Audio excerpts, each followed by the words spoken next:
you're looking here a caption or a sample test item, no? Siguro nakita nyo na ito sa Facebook. Okay? Marami sa inyo nakakita nito. Tingnan nyo. What can you say about this? Especially the test item. By the way, there are 4, according to CARB, no? Classroom Assessment Resource Book. There are 4 assessment methods, no, stipulated there. Test. One is test. Another method is observation of learners. Third is analysis of learners' output. And fourth is talking or conferencing with the learners. Ngayon, ito, isang method lang ito ng assessment. And this is known as examination or test. Now, look at the test or look at the STEM and the choices. What can you say? O, sino yung una uling makasasagot? Use your chat box.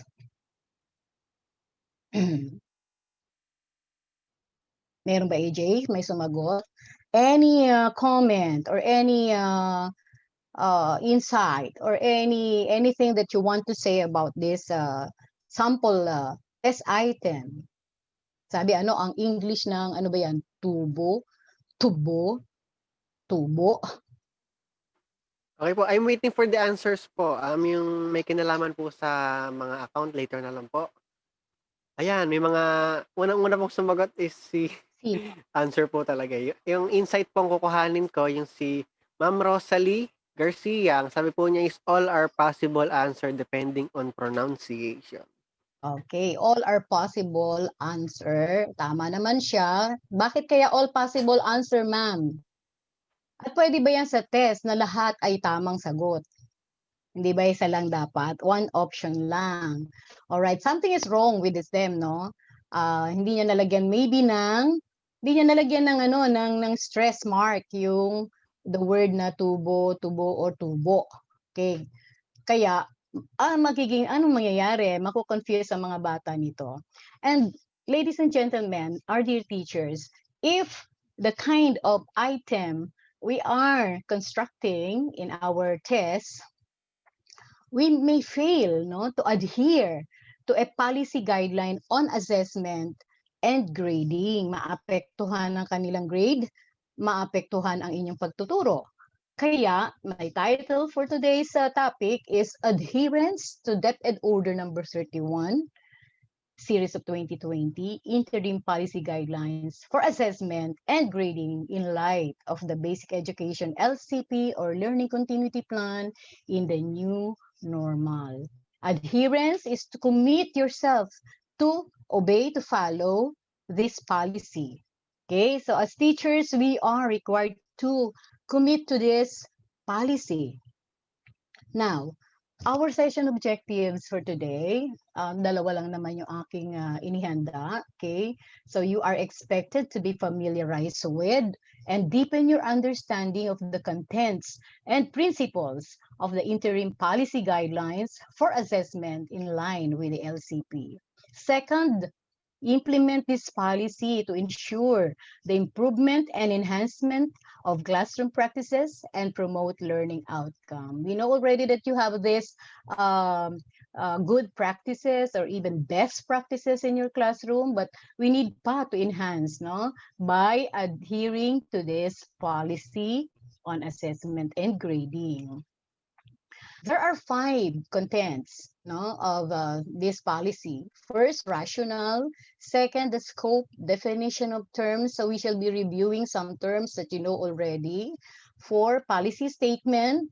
5, procedures. And under procedures, planning the assessment, conducting assessment remotely, feedback and remediation, grading and promotion, and the role of technology. But I'll be discussing up to planning the assessment only because the rest of the topics will be discussed by our other speakers. To continue, all right, what's the rationale behind this policy or behind crafting this policy? So, ang sabi rito, ang rationale ng ating DepEd Order number 31, The continuing threat of COVID-19 bring about unprecedented challenges to basic education. Talaga naman that we already faced this continuing threat of COVID-19. And so what did the department do and our school? So we prepared for this school year 2021. And we, teachers and parents, must adapt to the alternative learning modalities to ensure the learners will achieve essential curricular goals under adverse circumstances.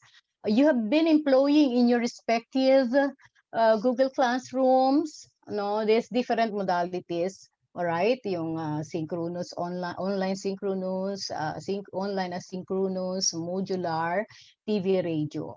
But parents must also be adapting to this, no? While we are adapting to this, parents are also required to adapt to this, and they have crucial roles in this new normal, no, in our system. Second, in distance or blended learning environments, it is necessary to utilize alternative tools and strategies for assessing and supporting learning while avoiding creating pressures on the teachers, learners, and the families. Okay? So, hindi naman na kayo nape-pressure, no? Hindi naman namin kayo pinipressure. Okay? So, sa distance education ngayon, sa remote learning ngayon, at blended learning ngayon, it is necessary that we utilize alternative tools and strategies for assessing our learners. Although may apat na methods ang assessment, still we have to be creative and flexible enough, no? For the scope, so this policy, as has been said already, provides for the interim policy guidelines for assessment and grading in light of the basic education LCP. And it has been implemented already nationwide. This is school year 2020, 2021 in all public elementary and secondary schools. Di ba nga? And private schools, technical and vocational institutions, and higher education institutions, including state and local universities and colleges offering the K-12 basic education program are also encouraged not to implement this interim policy guidelines as well. Now, ang private schools, they have if you own a private school, you have the prerogative, you're given permission to modify this policy for as long as it's in consonance with your philosophy, vision, and mission, and of course, with the approval of the regional director or the regional office.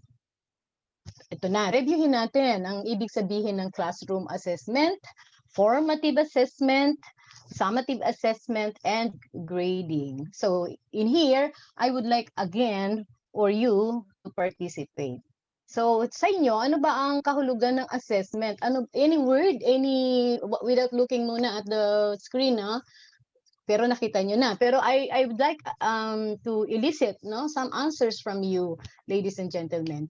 Ano ang mga salitang nakakabit sa word na assessment or classroom assessment? Anyone? Okay, may mga sagot na, AJ?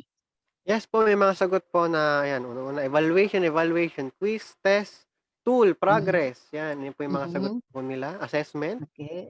test tool, management, measurement, evaluation tools. Alright, okay. Tama, related naman sa word na assessment yun. Ano pa? Okay. Tracking progress, appraisal. Tracking progress, appraisal, all right. Narinig natin kanina evaluation, right.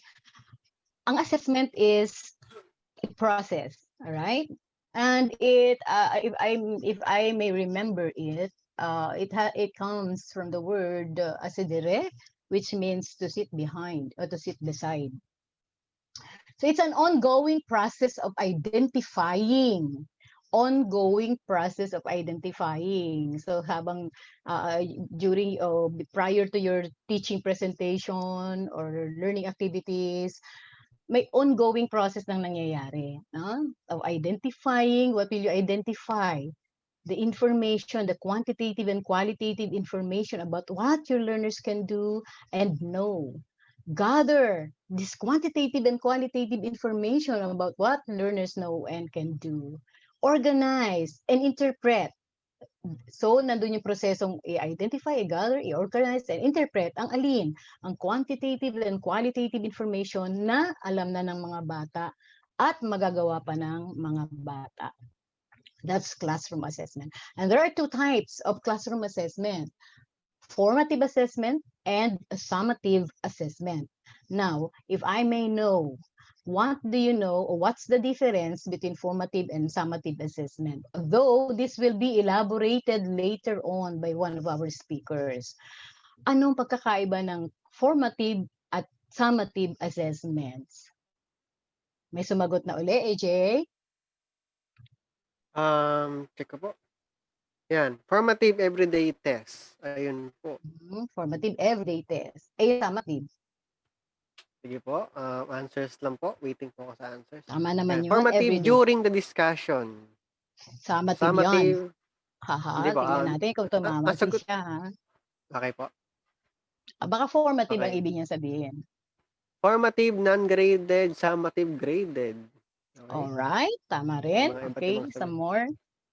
Formative, checking progress. Summative, checking understanding as a whole. Ayun po.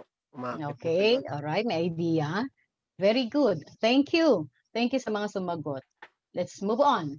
So, ang formative assessment is also a process that involves using evidence about what learners know and can do to inform and improve teachers' way of teaching. So, in other words, simply put, ang formative, binibigay ninyo, we provide it to our learners to help us and to determine whether we need to improve our way of teaching, our strategies. But this will enable students to take responsibility for their own learning and then identify areas where they will do well and where they need help through immediate feedback.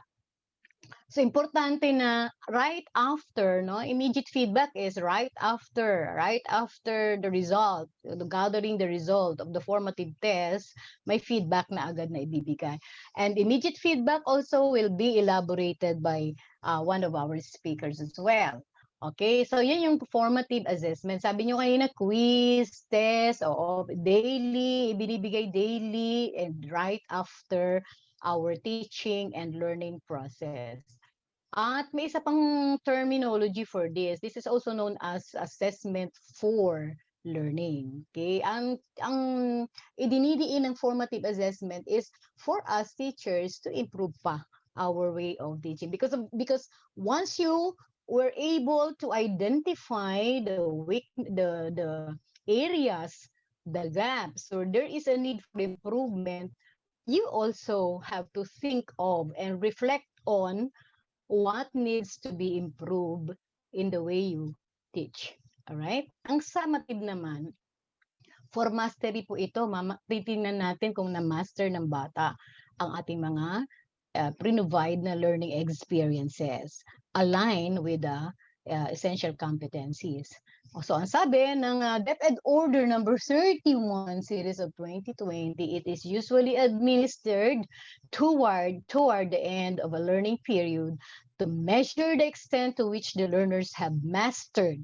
So, I underscored and highlighted the word mastered here. Yun ang importante kasi dito no? And the end of a learning period. As in, for example, yung unit test nyo, okay?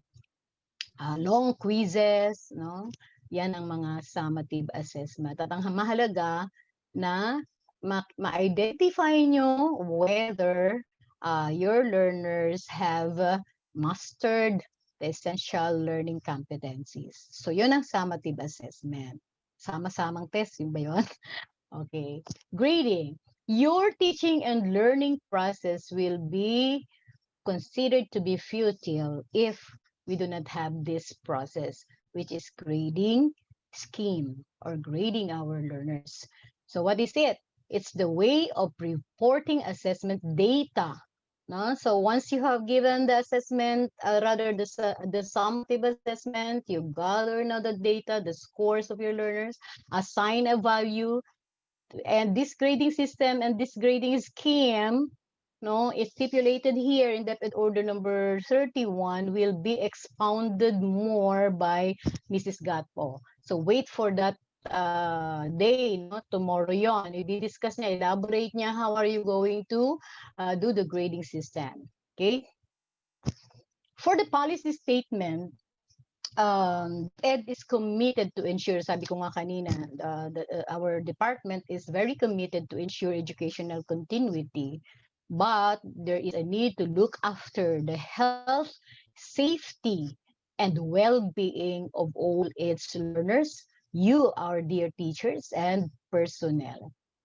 At sabi ng statement na to, schools must adopt assessment and grading practices that can most meaningfully support student development and respond to varied contexts at this time. Ano ba yung context natin ngayon? Distance learning, remote learning. Dapat daw ang assessment natin, mag-adapt tayo ng assessment at grading practices na meaningful sa ating mga estudyante. Meaningful in the sense that it is within, no, within their experience, no, na nakaangkla sa konteksto ng distance at blended environment. All right, and that we are looking forward as to how are we going to help our learners develop holistically. All right, later we will be expounding that as well. Ngayon, ang policy na ito, itong DepEd Order number 31, series of 2020, is grounded on 5 principles.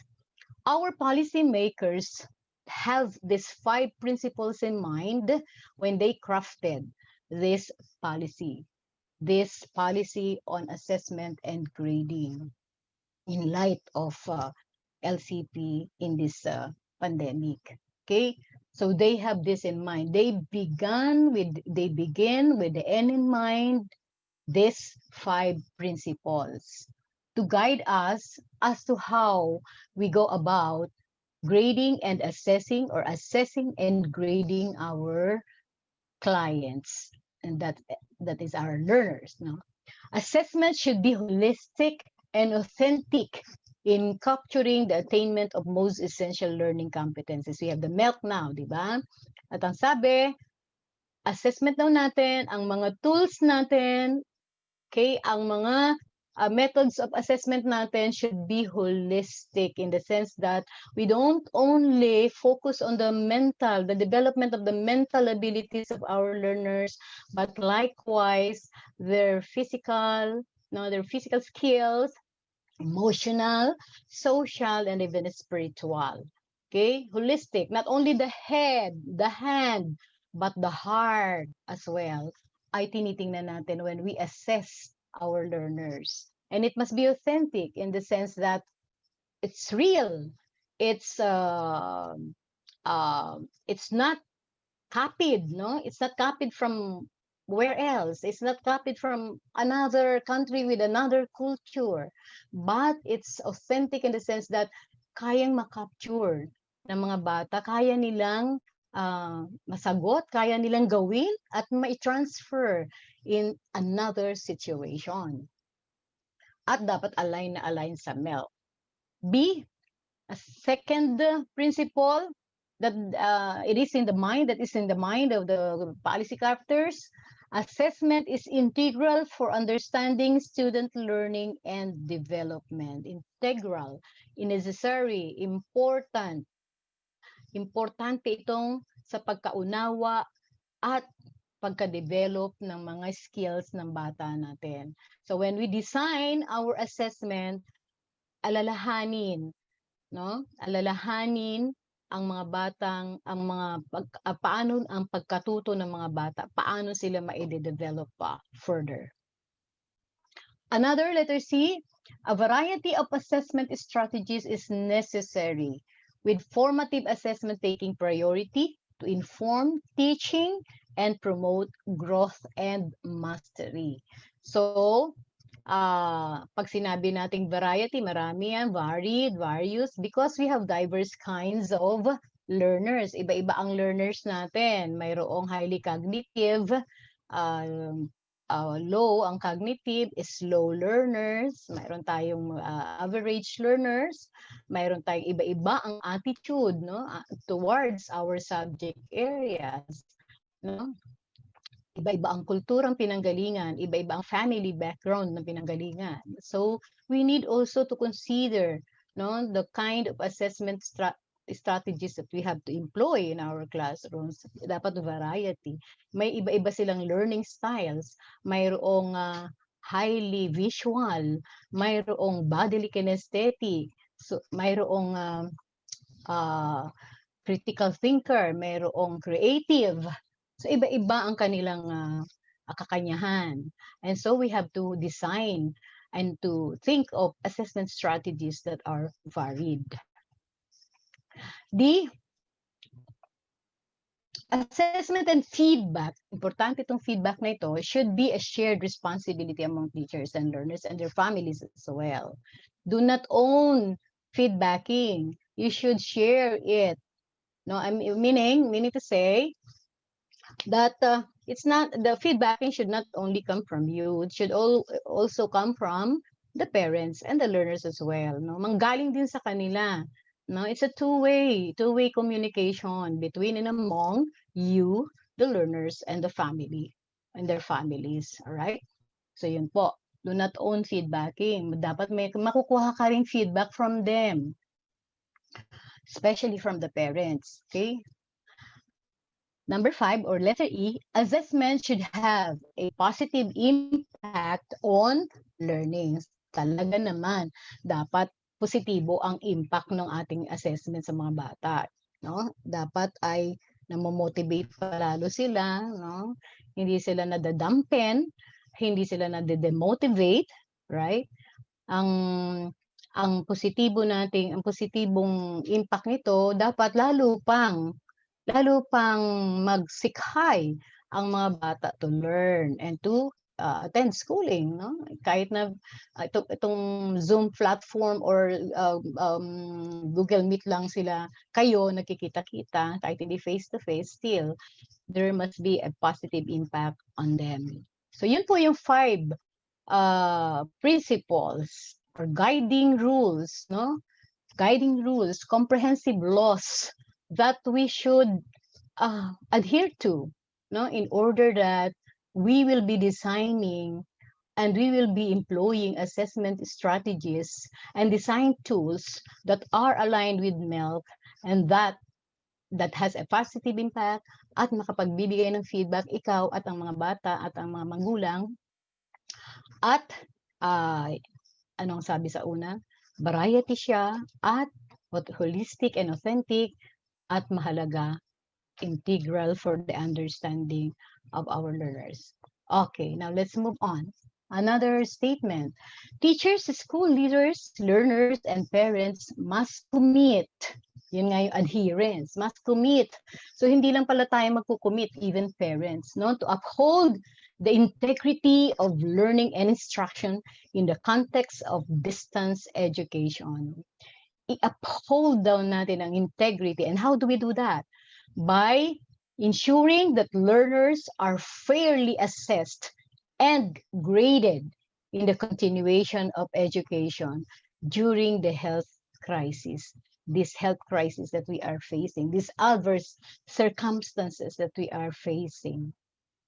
So dapat ma-ensure daw natin na we are giving them, we are assessing them fairly and squarely, no? And that we give them their grades in accordance to their performance. Okay, so ganun, ma-uphold natin ang integrity as teachers and likewise the parents, no? Dapat assess natin ang mga bata, na-assess natin sila fairly and that they receive their grades fairly then, no playing favorites, right? Okay, next, to emphasize that learning standards shall be attained with the provision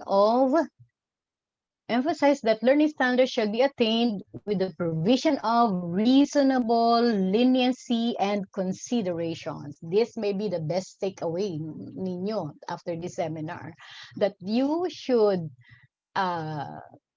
be lenient enough and considerate enough, no? Especially if your learners are facing difficulties with this situation that we are now. Paano maging lenient? Medyo merciful, no? Medyo merciful ka, medyo kailangan, pero yung pagiging merciful mo at pagiging lenient mo and considerate mo dapat reasonable. Okay, reasonable.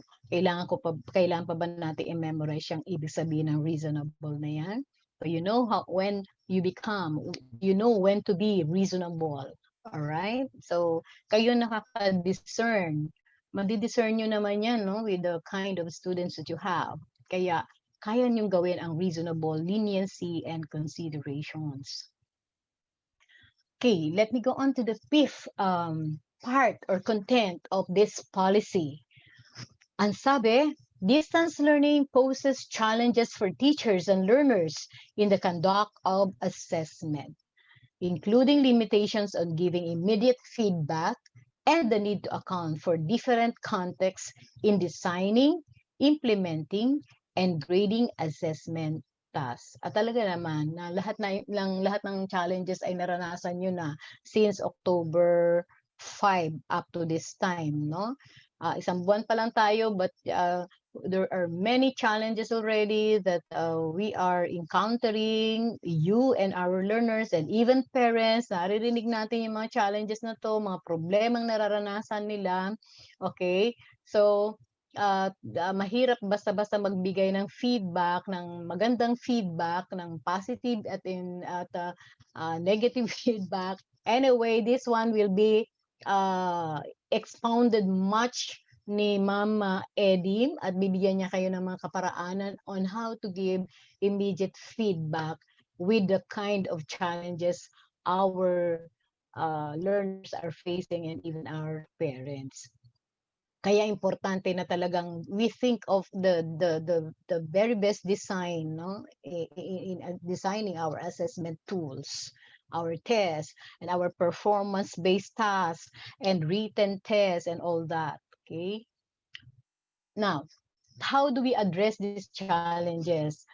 Ngayon, itong DepEd order ay in-emphasize din ang roles, no, ng bawat isa. No, we are now playing, no, significant roles and carrying out different responsibilities and significant responsibilities. So ano yun sa teacher? Unahin natin ang teacher.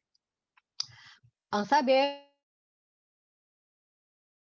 Particle 1, designing the assessment to allow for flexibility in multiple modalities. Yeah, we are employing in our respective Google Classrooms multiple modalities. And therefore, when we design our assessment, we allow flexibility. Allow your learners to be, allow your tests or allow your assessment tools flexible enough that nakaka-bend ang lahat, makaka-bend ang mga bata, makaka-bend ka rin at pati ang mga magulang, no? Na makakaya nila with the help of everyone.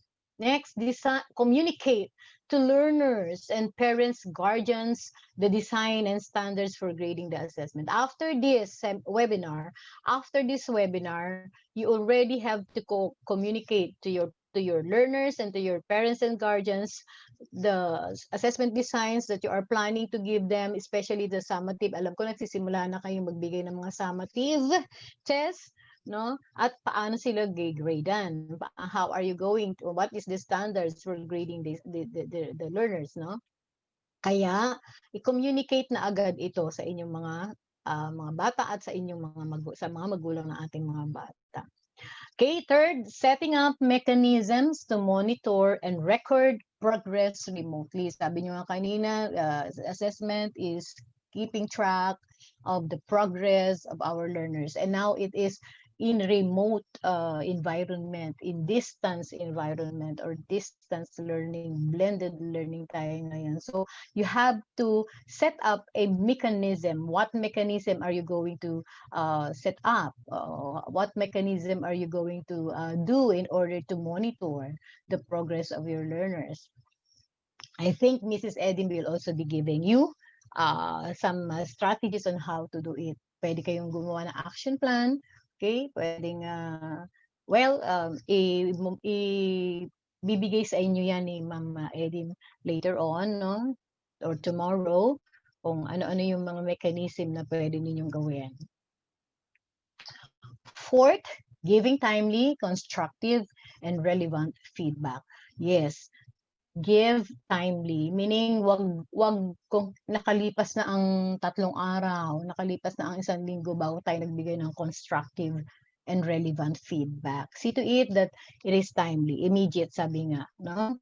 And it should be constructive, not destructive, ha? Okay, kailangan pa ba i-memorize yan? Number 5, facilitating remediation for learners who need further guidance. This is also mentioned in DepEd Order number 8, no? That we need to facilitate remediation and provide interventions for our learners who need guidance, no? Those who have difficulty, no, coping with your learning activities. And the rest of other activities that you are providing them. Okay, so facilitate remediation.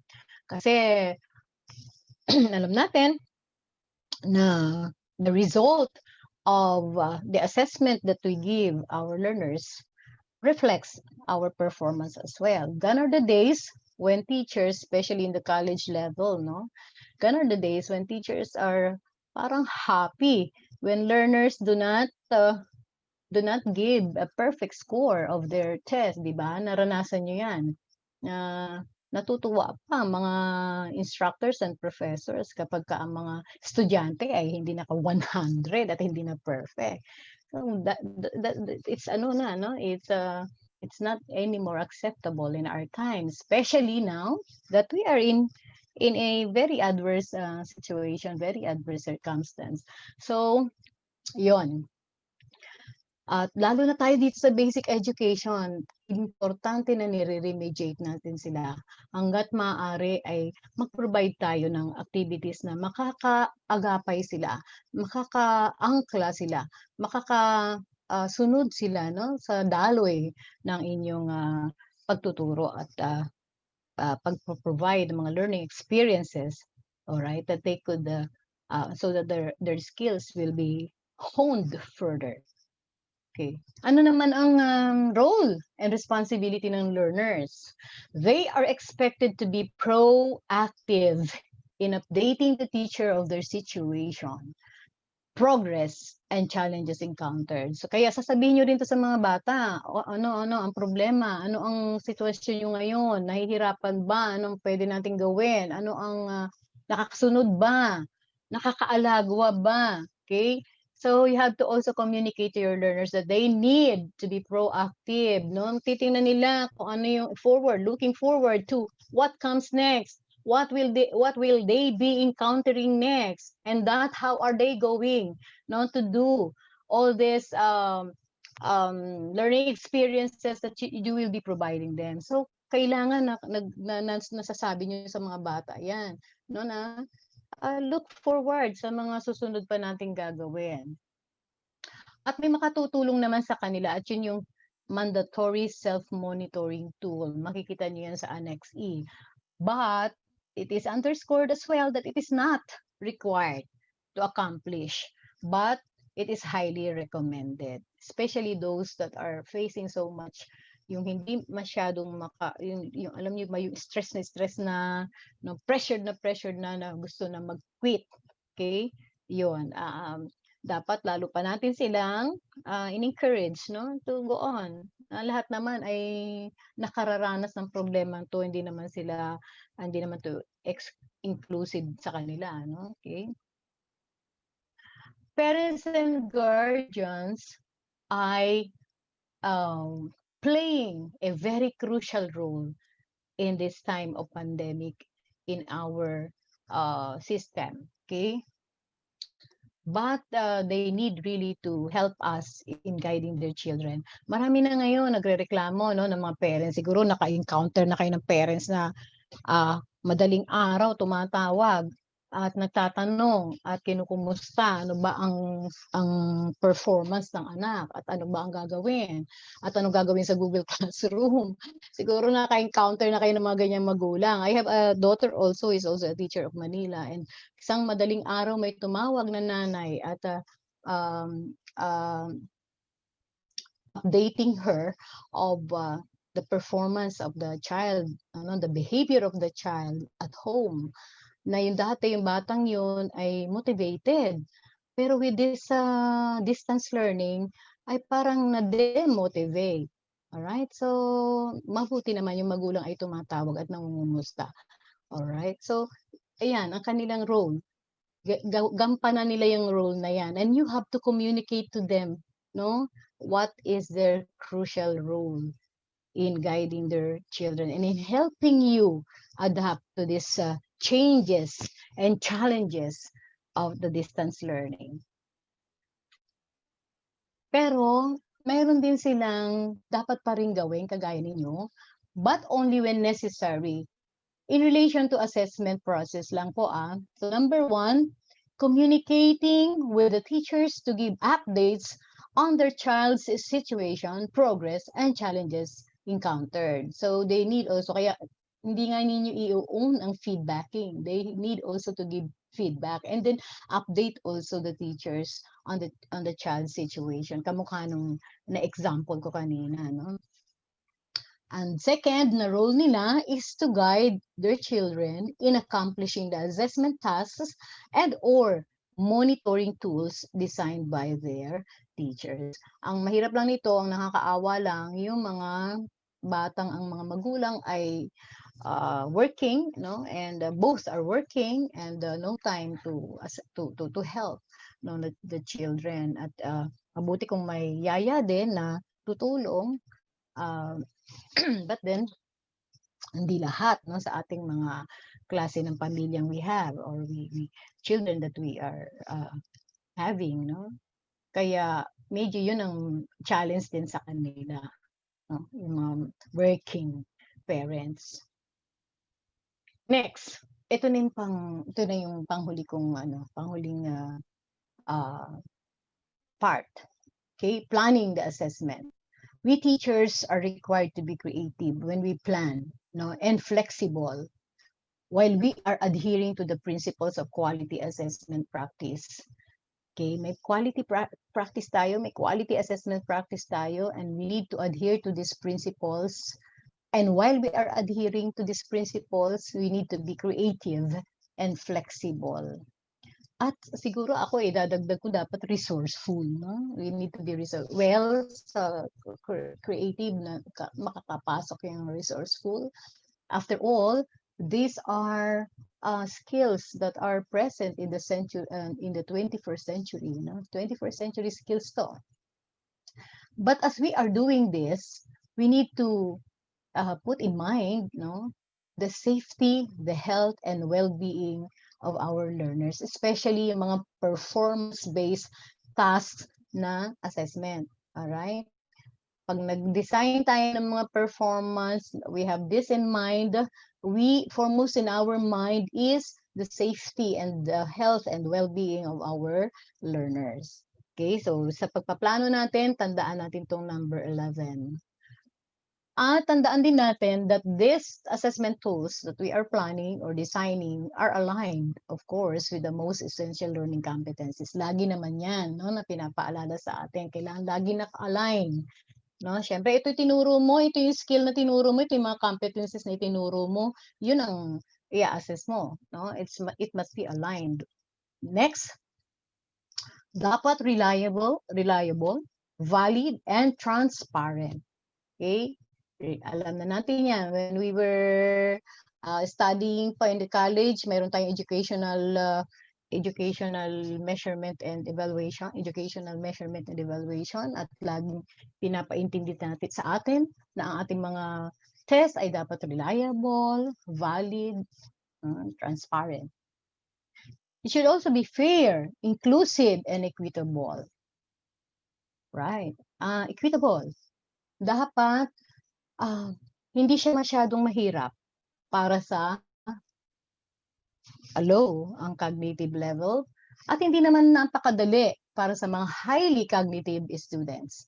It should be fair and equitable, practical and manageable, both for you and for the learners.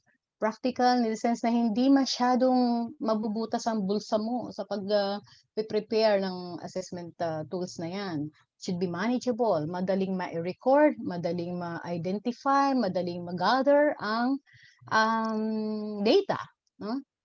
It should give learners a range of ways to demonstrate their learning. So lahat ng skill ng mga bata ay nagagamit nila. No? Lahat, yung walang maiwanan, no child left behind. It should provide timely and accurate information as basis for feedback. From here, from the result, from the data that you have gathered, no? Kung accurate, dapat accurate ito, dapat timely para makapagbigay ka ng feedback agad-agad, no? There must be an immediate feedback to be given after the assessment tool that you have provided. Number 12, in distance learning modalities, teachers shall design assessments bearing the assumption that the learners will synchronously take them. Sabay-sabay nilang kukunin, no? All at the same time, no? As you design this assessment, bear in mind, no, that it should be, you assume that this test or this performance-based task be done synchronously by your learners. At when you decide on choosing assessment methods to be used, consider the following questions. Number 1, what is the purpose of the assessment? Bakit ka magbibigay ng assessment? Bakit mo siya i-assess sa bagay na ito? And what will be assessed? Which method would best allow learners to demonstrate why they have learned, considering their learning modality? Which method would make it easy to gather evidence of learners' progress over time? Sa atin, tayo mga guro, with my experience din, parang pinakamadali talaga na mag-gather ang evidence ng learners' progress ay yung pagbibigay ng written exams, di ba? No? Pero hindi daw dapat doon lang. We do not dwell on this written assessment method lang. No? We need to be creative, to be flexible. Sabi nga. Another question, will the assessment be completed individually or in group? Lalo na sa mga performance-based tasks, may mga gawain tayo na pag-group talaga, no? Na it could be done with 2 or 3 people doing it. Will the assessment be taken at the same time or submitted within a specific period of time? How will the class size affect the way the assessment will be conducted? Makaka-apekto ba yung class size dun sa assessment na i-prepare mo for them? How can technology help? Ito talaga, gamit na natin sa panahon natin ngayon. No? Even in 1990s, 1980s, may technology na tayong ginagamit. But all the more at present time, with this remote and distance learning, with all our online synchronous learning, gamit natin ang technology. At mayroon na kayong mga naatinan na mga seminars at webinars in which you were helped or were given tips on how to use technology and how to utilize technology in our respective classrooms.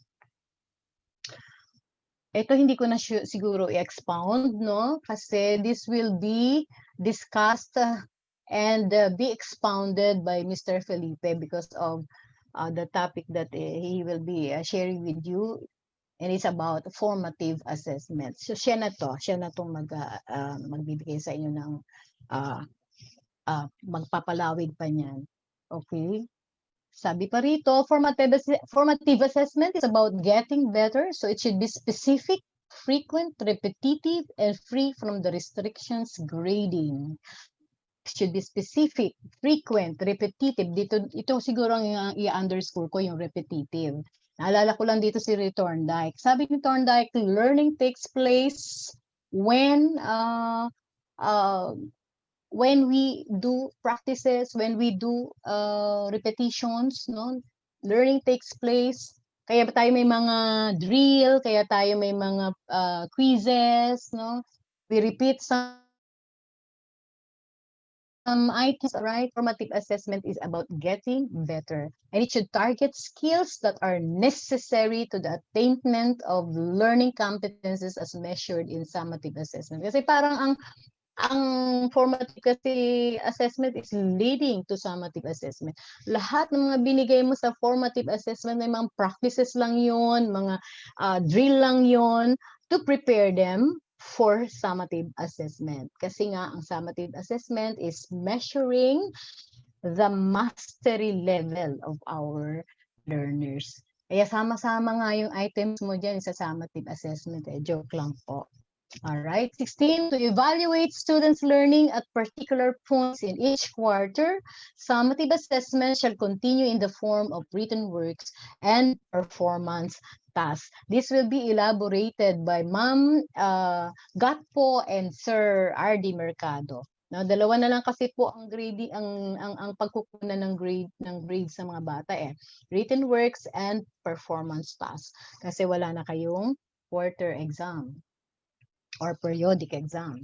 Written work should be administered to assess knowledge through quizzes and long unit tests in which items should be distributed across the cognitive process dimensions. Ano pong ibig sabihin nito? Lahat po ng mga test natin, kung ito ang method na gagawin natin for our assessment, no, quizzes and long tests, unit tests, dapat ay distributed across the cognitive process dimension. Remember the taxonomy level of cognitive, yung nung araw, knowledge, ganun, knowledge, comprehension. But this time, it's Krathwohl's and Anderson's taxonomy na, no? These are remembering, understanding, analyzing, applying, evaluating, and creating. Simply put, when you design your quizzes and unit tests, it should be aligned with those cognitive levels. Hindi puro remembering, hindi puro understanding at hanggang analyzing lang. Dapat all those cognitive process or those cognitive levels must be taken into consideration when you design your quiz and unit test. Yun po, simple, no? Performance tasks allow learners to show what they know and are able to do. Dito naman makikita yung kanilang skill, yung physical skill, yung kanilang abilidad, no, na diverse in ways. And you could allow your learners to create or innovate products or do performance-based tasks, which include skill demonstrations, group presentations, oral work, multimedia presentations, and research projects. This will be expounded pa by Sir R.D. Mercado. He will be showing you and will be presenting to you diverse kinds of performance-based tasks. And remember that written outputs may also be considered as performance tasks. Like yung research project, yung writing a short story, essay writing, mga sanaysay, mga written outputs. That could be considered also as performance tasks. Anyway, you'll be learning this tomorrow, later. Okay. Second to the last point that this policy is giving us, performance tasks must be designed to provide opportunities for learners to apply what they are learning to real-life situation. In other words, ang mga bata natin could transfer their learning from one situation to another situation. That's transfer of learning. From your Google Classroom, what they have learned from your Google Classroom, these theories, these insights and ideas must be applied in real life situation. Kaya doon papasok yung pagiging creative natin so that our learners will learn to apply or transfer what they have learned in your Google Classrooms. Okay, and in doing so, teachers, our dear teachers, consider the following. So when you provide performance tasks, each task must be accompanied with clear direction and appropriate scoring tools like rubrics, checklists, rating scale, etc. Why? To help our learners demonstrate their learning. So, dapat may naka-ready tayo. Tuturuan din naman kayo ni Sir George Borromeo later on where to find rubrics, where to download rubrics, and how to create rubrics with Mrs. Edin then. Letter B, teachers are advised to collaboratively design and implement performance tasks that integrate two or more competencies within or across subject areas. Ibig sabihin po nito, actually itong learning modalities that we are and the schedules that we have designed in our respective Google Classrooms is actually encouraging us to peer teach, no? Peer teaching ito. So when you design your performance task, it could be collaboratively done in which two or more competencies across subject areas, no? Like yung naalala ko yung thematic teaching at saka yung content-based instruction wherein it becomes interdisciplinary, no? And wherein subject areas are integrated from one another, no? Integrated sila in the sense that halimbawa ang tinuturo mo ay English or science, integrate mo ang English in which ang laman ng English mo, ang laman ng tinuturo mo ay science. Okay? And then, ang performance task na i-assign mo o i-provide mo sa mga bata ay magkahalo yun, a combination of those two. Anyway, after all, integration means combining two or more elements, no, in your learning experiences, in your learning activities. Third, learners must be given flexibility in the accomplishment of the performance tasks to consider time and resources available to them. Ayan na naman, inulit na naman po, reiterate na naman yung flexibility, no?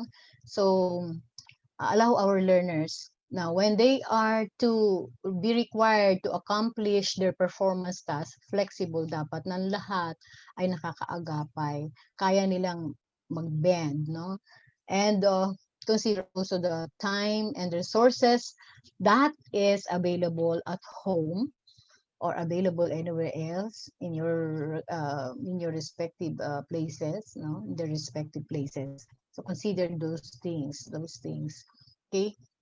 And the last, I think, teachers must exercise their professional judgment in carrying out summative assessments. Providing enough, how do you do the professional judgment? Provide enough opportunities for learners to practice and to redo their work whenever necessary. Give them the chance, no, to redo their work. Wag nating masyadong idampen ang ating mga estudyante. Exercise professional, I think it should be atmos professional judgment. Lahat tayo nahihirapan sa panahon na ito, but we still have to maintain our professionalism at this time, no? Kami mahanga sa inyong mga ginagawa sa mga panahon na ito. Napakahirap ng ating mga sitwasyon, lalo na po kayo na nasa classrooms, sa Google Classrooms, nasa online teaching, ay napakahirap talaga. But still, as teachers, we need to exercise professional judgment, hindi lapse of judgment, okay? Para matulungan natin ang bata to reach their learning targets, para sila'y matuto at makaagapay sa panahon na ito with the least amount of pressure. Okay? So, hindi natin sila pinipressure, hindi natin sila sinisigaw-sigawan, hindi natin sila dinidiscourage, and all that. Alright? Ako naniniwala, hindi man natin makuha ang reward dito sa lupa. Okay? God is there. God is with us. No, he's looking at us and he knows us. Kaya siya magre-reward po sa atin sa mga ginagawa nating sakripisyo. Okay. This is the last point of this policy, DepEd Order number 31. Teachers should set realistic expectations and use their professional judgment, reiterate na naman tong professional judgment, to find a good balance between what is effective and what is feasible or doable to accomplish remotely. Okay, maging realistic lamang tayo, no? At mag-expect din tayo ng realistic from among our learners and their families. And again, use our utmost professional judgment, no? And balansehin natin yung doable, yung inaakala niyong effective. Mahirap, madaling sabihin, madaling naisulat ng DepEd Order number 31. I know, maybe some of you at the back of your mind, madaling sabihin yan maging effective at this point in time at maging feasible, doable at this point in time. But we can do it. Ang sabi nga, I can do all things through Christ who strengthens me. Okay? We can do all things through. Nothing is impossible in this world if we believe that there's somebody else who will help us to be strong at makayanan ang lahat ng mga challenges na ito. So ladies and gentlemen, I thank you for listening. But before that, we have this breakout activity na hindi natin gagawin. Individual na lang. May mga naka-points na po. I have here some quotations related to assessment, and I would like some of you to give your insights. Apat ito. Okay, AJ will be helping us will be helping me to see who's the first volunteer to give his or her insight on the following quotations related to assessment. The first, ito i-capture nyo na, i-picturean nyo na, okay, so that mamaya kung gusto nyo yung i-elaborate or gusto niyo, napili niyo yan for you to give your insights. And so, picture na lang. Okay? So, ang sabi dyan, assessment is the engine which drives student learning. Second, when the cook tastes the soup, that's formative assessment. When the customer tastes the soup, that's summative assessment by Paul Black. Okay, sige, picture na. Click na. Next, ang sabi ng number 3, learners need endless feedback more than they need endless teaching. Learners need endless feedback more than they need endless teaching. Ganda po, ano? And the last, so, when learners suffer a failure, we must get them back to success as quickly as possible to restore their confidence in their capabilities. By Rick Stiggins. O, ano ang napili ninyo? Pwedeng ito ang napili, pwedeng yung pangalawa, pangatlo, at una. Okay? Kung sino yung gusto nang mag-recite at may points na ibibigay sa kanya. Meron na nakapuntos kanina si Ma'am Daisy at si Sir Rodel, no? Okay.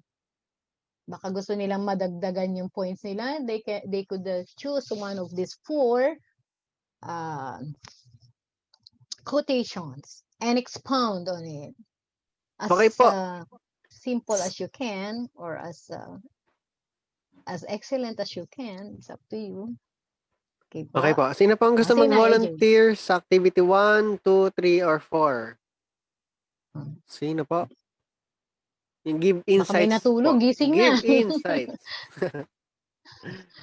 Okay, give your insight. Give insights. Then and relate it to what we have discussed. No? Relate it to what we have discussed. Alright, sige, pili po. Yan, meron na po ba? Meron na? Meron na, AJ?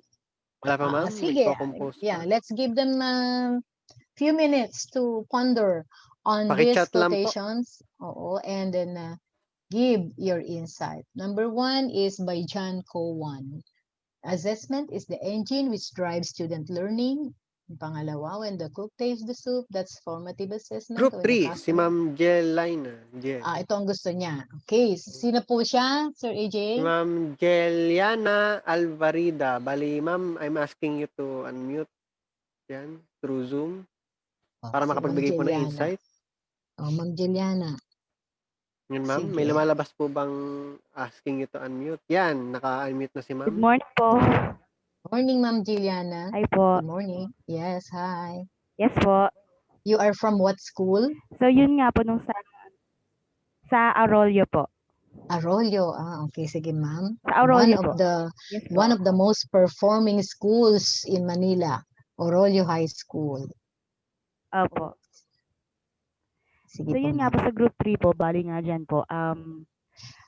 Yun nga, bukod nga po sa mga knowledges na natuturo po natin sa bata, mahalaga rin po kasi yung feedback kasi bale, nare-reflect ng bata kung ano ba yung kailangan nila i-improve, ano yung strengths na meron sila na baka hindi nila na-realize na meron pala sila. So in a way, na-realize nila na, kaya ko pala to. Ito pala kaya kong i-improve. So yun nga, bukod rin kasi sa mga knowledges, yung mga ideas at turo natin Mga sa academic kanila things, no? is kailangan rin Yes. nila malaman kung paano ba sila dapat mag-aral na makaka-apply sa kanila para yung mga Yes. Naglalag si ma'am. Okay. at mga bagong Yes. knowledges na pwede nilang gamitin. Yes. Yun So, po. palakpak naman dyan, Sir AJ. Palakpak naman. Palakpak pala. Yan, may palakpak. Okay. Thank you, Ma'am Juliana. No, that's nice. All right. That's a Thank good you po. point from you. Okay. Tama naman na imbis ng puro academic ang ating mga tinuturo, mga endless teaching, ay mainam din na mabigyan natin sila ng mga positive feedback, constructive feedback na endless at yun na hindi nila makakalimutan, no? Makakalimutan pa nila yung noun, verb, adjective, and adverbs na yan. Pero yung galing sa inyo, no?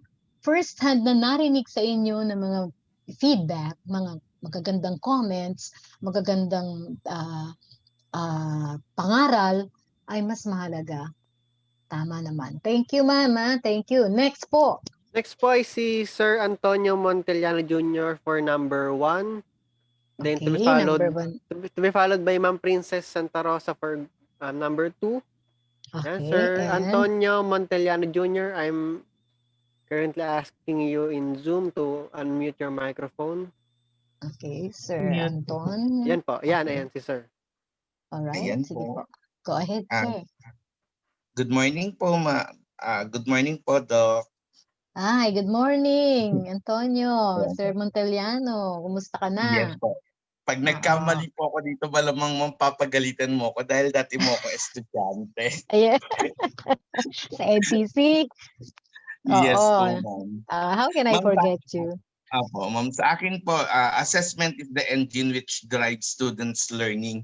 Ma'am, basically because when we try to assess students po, dito po pumapasok yung tinatawag na alam po ng bata kung saan siya nagkamali, number 1. Number 2, alam po ng bata kung ano yung strength niya. Number 3 po, alam po ng bata kung ano yung dapat niyang bigyan ng focus. So, we able to identify the strength and weaknesses ng mga bata when we try to assess them. When we try to give positive feedback, when we try to remediate something that nawawala yung focus nila. So, in that aspect, ma'am, assessment becomes an effective tool enable for us to let the student continue learning on the right track po. Yes. Very good ka naman, Antonio. Hindi ka nagbabago. Saan ka na ba ngayon? Saan ka ba connected? Ano school ka ba? Rojas High School po, ma'am. Wow. Okay. So do your best, no, in assessing your learners. Basta maging committed lang tayo, adhering to this policy, hindi tayo maliligaw. Alam niyo po ba na may ibang bansa, I think it's in Europe, there is one area in Europe na wala na silang assessment. Wala na silang mga assessment tools, okay? Pero tayo dito sa Pilipinas, we still have to assess our learners because we believe that this is an engine which will drive, which will motivate our students to learn more. So, with that, having said that, Antonio, thank you for your insight. Hindi kita pagagalitan. Ikaw naman, hindi naman ako nagagalit sa inyo, di ba?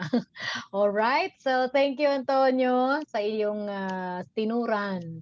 Assessment is the engine which drives student learning. Tama ka naman dyan. Alright? AJ, wala siyang palakpak? Meron po syempre. Palakpak naman po. Okay May po. 1 point din si Antonio, may 1 point Okay. kanina si Ma'am Jilliana. Okay? Okay po, next po, ang una po nag-chat for number 2 is si Ma'am Princess Santa Rosa. Ayan, I'm asking you to unmute. Habang nag-unmute si Ma'am Princess Santa Rosa, ang una po nag-chat for number 4 is si Ma'am Rosalie Garcia. So, Ma'am, prepare po tayo. Ma'am Kunin mo, Princess, sir, go mga ahead. number nila, ha? Yes Later, po, kunin yes mo po. mga number nila. Oo. Okay. Anong number Ma'am, ni Ma'am? Ma'am Princess po is number 2. Number 2. Ayan. Good morning Maganda po. ito, ma'am. Yes, Ako ma'am. po si Ma'am Princess from Margarita Rojas de Ayala Elementary School. Elementary. So, Okay. napili ko po itong quote na ito kasi nagandahan po ako sa kanya. When the cook tastes the soup, that's formative assessment. When the customer tastes the soup, that's summative assessment. So, napag-differentiate po talaga dito yung formative assessment and summative assessment. Kasi kung sa pagkakaalam ko po, yung formative, dito po may mamomodify pa po ng mga guro yung assessment na gusto nilang ibigay sa kanilang mga estudyante. Pagdating naman po sa summative, ito na yung talagang mas comprehensive, mas buong summative assessment na ibibigay sa kanilang matetest na po dito talaga yung ability ng mga bata, yung talagang natutunan nila. Sa formative po kasi, more on parang tinetest pa yung mga ano ba yung alam ng bata, yung hindi pa nila alam. So, mas mamomodify pa po namin bilang guro yung talagang assessment para sa kanila. Ayun lang po. Salamat. At saka din, dagdag ko, mabulitin ko lang, reiterate ko lang, no?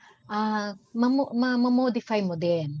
Kasi makapagre-reflect ka with the result of the quiz, with the result of the test, or with the result of the performance task that you provided them, makakapag-reflect ka din. It will help you, no? It will lead you to reflect on what went wrong. Ano ba dapat kong gawin, no? So kaya ang ating isa pang method ng pagtuturo natin ay yung reflective teaching. Okay? Very good, ma'am. Thank you for your courage to rise up and give your insight. Palakpak uli kay Yeah. Princess Santa Rosa. Palakpak lang. Alright. Okay. Kunin mo Okay po. numbers nila, sir, ha? Yes po, yes Oo. po. Okay, So, bali, next. for the last po is number 4. Ang una po nag-chat is si Ma'am Rosalie Garcia. Ayun, Ma'am Okay, Rosalie. from. May lumabas po bang asking you to unmute sa inyong screen? Okay. Ayan, waiting tayo pag-unmute kay Ma'am. Ayan, Ayan. magandang umaga po. Go ahead, Ma'am. Ang Good napili ko po morning, is ma'am. yung group 4. So when learners Ano pong school mo nila, Ma'am? Villamor Ano pong High School po, nila, ma'am? sorry po. Wala po Okay, sa ma'am. Villamor okay, High School. galing So, dyan when- si Sir yata Sir no? Anchilo po, opo. Saka si Ma'am Oo, Tan kasamahan mo po. Oo, at saka si Opo. Ma'am Chico. Opo, si Tama? Ma'am Chico po. Ah, Opo, ma'am. tatlong PSDS galing dyan. Baka ikaw na next, Opo. ma'am. Opo. Hindi, joke pa po. Sige So, po. ang napili ko po is yung group 4. So when learners suffer a failure, we must get Uh-uh. them back to success as quickly as possible to restore their confidence in their In their capabilities. capabilities. Napili ko po ito especially sa rate ng depression ng kabataan ngayon where Yes. kapag whenever they feel na hindi nila nakukuha yung success na dapat nakukuha nila, they feel depressed, and whenever na-feel nila na nadi-disappoint nila yung people that are dear to them. So as a teacher, Yes. dapat kaya natin silang i-lead o ibalik dun sa path ng success through Correct. encouragement. And Yes. kasi di ba na-assess po natin yung kanilang progress. So kasi Yes. kapag po hindi agad natin sila na-guide, yun po yung nagdudwell sila into depression. So feeling ko as a teacher, Yes. ano po natin yun, Katungkulan. tungkulin natin na Yes. tungkulin po natin yes na ibalik sila o i-guide sila sa pabalik sa success. Yun lang po. Yes. Thank you, ma'am. Na-capture ko yung tungkulin natin na ibalik sila sa path of success. Thank you dyan, ma'am, ha. Saludo talaga kami sa inyong mga Manila teachers, no, dahil alam ninyo ang inyong tungkulin, no, to help our learners, no, especially those that are suffering from failure, depression, especially at this point in time na tayo ay nasa pandemic, no. Salamat, ma'am. Hanga po ako sa inyong commitment in helping our learners to get back to success whenever and every time they feel depressed and stressed and all that, no? Salamat po, ma'am. Saludo kami sa inyo. Thank you sa inyong apat. You will be receiving, hindi na po 100 points, 100 load ho, 50 load na lang. 50 load. At yung si Sir Rodel, tsaka si Ma'am Daisy, meron po kayong cellphone stand or gusto Akala ko niyo po ba cellphone na, yan? ma'am. Hindi, okay, kung kaya ko lang.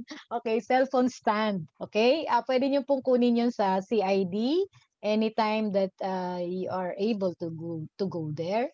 Nandun lang po yun, nasa office po namin. So, ibibili na lang kapag mag-text na lang kayo kay AJ kapag kukunin nyo na. Or kung gusto nyo rin, load na rin. Sabihin nyo lang kay AJ. Alright, text nyo lang kay AJ. So with this, maraming salamat po sa inyong pakikinig and I hope that you have a takeaway or much more takeaway when you get back to your respective classes, Google Classes or Google Classrooms once we finish this webinar with all the other topics pa na maririnig nyo today and tomorrow. God bless everyone. Thank you so much. And stay always safe. Maraming salamat po. Actually, I entitled my presentation, Maximizing Information and Communication Technology in Conducting Remote Assessment. Yan po yung aking topic. Instead of just monitoring and evaluating the result of the remote assessment, first, we really need to maximize ICT-based remote assessment because we believe that remote assessment is a part of a discovery process amidst this pandemic, and that is to uncover the knowledge, the skills, the attitudes, what else? The competencies, and even the habits of mind as a result of participating in your classes, whether it is synchronous or asynchronous. And of course, at this time, the role of technology plays a substantial role in helping teachers, most especially development, even in communication, okay, in implementation, and most of this, the grading of assessment task. It's true that in some countries like I've learned from South Korea when I was there in 2018, they had this moratorium of assessment na naging trending sa sa educational system ng South Korea. Okay, maybe because of the pressure, that's true. And even Japan, okay, for primary level, nagkaroon sila ng moratorium ng assessment and they focus on values formation. But in the Philippines, as of this time, we are amidst pandemic. We really need to maximize ICT-based remote assessment. So once again, good morning. Welcome to session 2, signal number 2. Yan, sir. So, Okay. sir, reminder ko lang before po tayo mag-present is yung annotations po ulit. Annotations. Okay po. Dun sa more para... Okay. Ano ang pipindutin ko dito, Sir AJ? Sa taas po. Then yung more in 3 dots. Okay. Then disable annotations for others, I think. Ayan, wait lang, nawala. Okay, for a moment, disable annotation for others. Okay. Okay na po. Ayan. So, please visit your chat box, my dear friends. I have there Mentimeter pre-activity. That is just a pre-activity for you to answer. Okay, so while you are answering with the pre-activity, please allow me to move on in my next slide. Yes. Wait lang ah. Okay.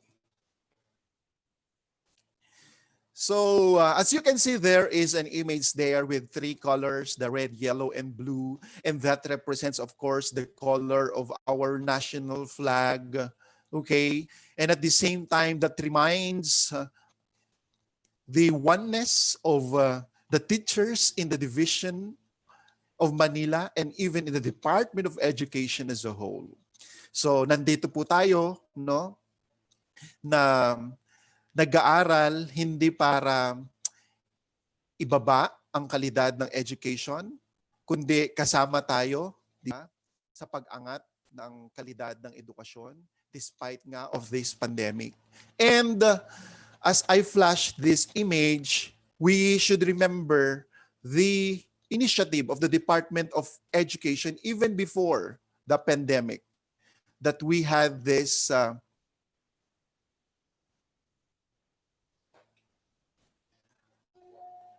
sulong edukalidad. And this sulong edukalidad is a byproduct of the PISA result. Diba? We were surprised, or were you surprised with the result of our international student assessment given to 15-year-old students sa ating bansa? At hindi ganong kaganda ang resulta. That's why we came up with sulong edukalidad. And you know, in the pre-pandemic, we already had this na nagamit natin in March. Okay, itong DepEd Commons. And these are, this is in the form of high technology. Okay? And going back to the sulong edukalidad, meron po siyang main feature, and that is the Project Kite. And one of the salient features of this Project Kite, letter K, letter I, letter T, and letter E. And I would like to focus on the letter T. We are doing now teachers upskilling and reskilling. Okay. Yes, we are in this crisis, and we really need to maximize ICT-based remote assessment, and we can do it excellently when we have teachers upskill and reskilling. That's why you are all here today. Sir, humihina ang aking volume. Sir AJ, humihina ang aking volume? Siguro po sa plug po nung earphone, nagagalaw-galaw po. Nagagalaw-galaw. Yan. Pero yan po, okay po ngayon. Okay po, malakas po. Loud and clear. Okay, I think I need to transfer.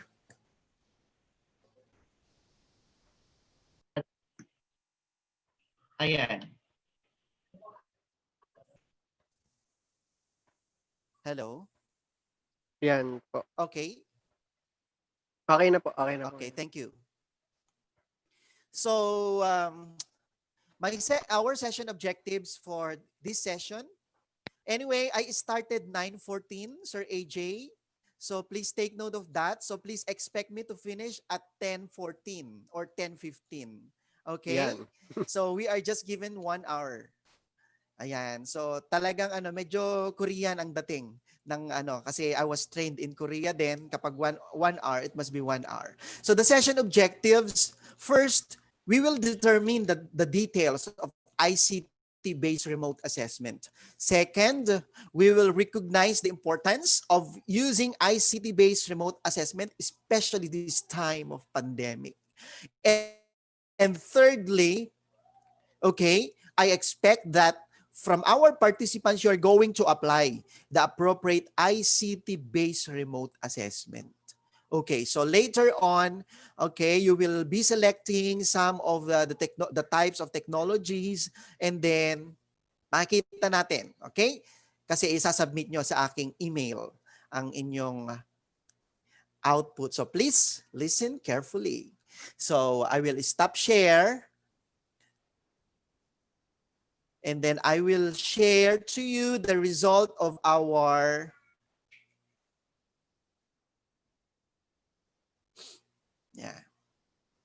for a while. Have you answered the Mentimeter? I expect that among our participants, only 89 participated.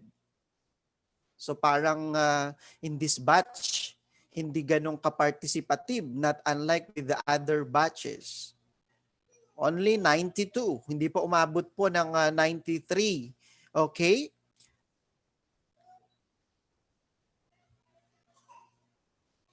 I'm expecting for a maximum engagement in my session. So 101 of the participants from secondary level, ito po yung kanilang responses. The question is, what platforms do you usually use now to facilitate learning in this new normal setup?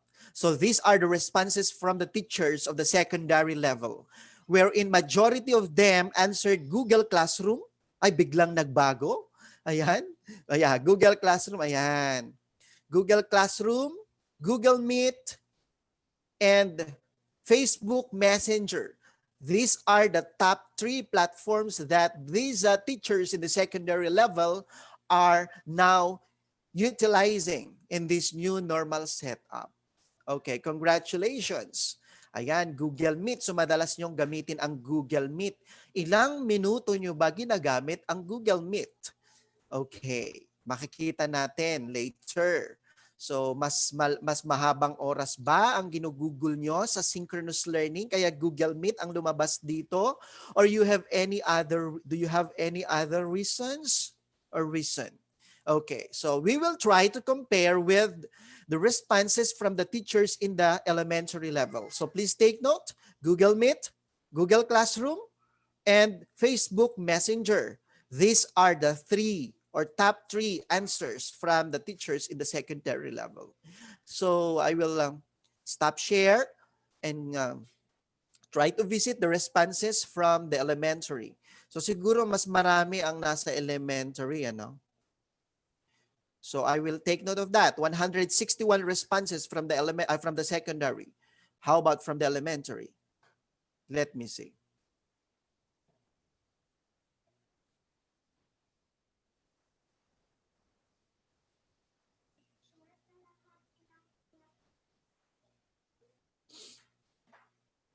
Okay, so this is the result from the elementary. Oh my God, it's just 140.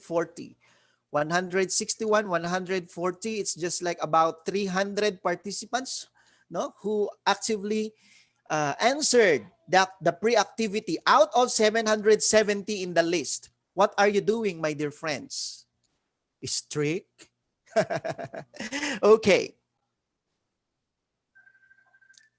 So Messenger, nandyan yung top answer, Messenger, Google Classroom.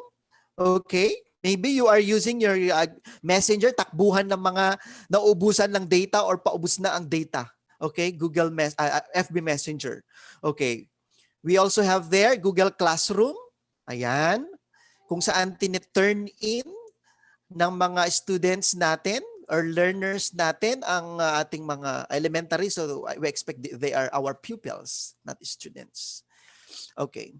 Ano pa? Messenger, Google Classroom, Google Meet. Parang yun yung top 3, Sir AJ, ano?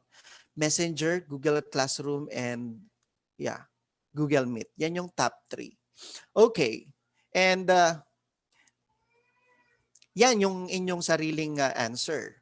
Now, I will stop share and we will move on to our breakout session. Okay.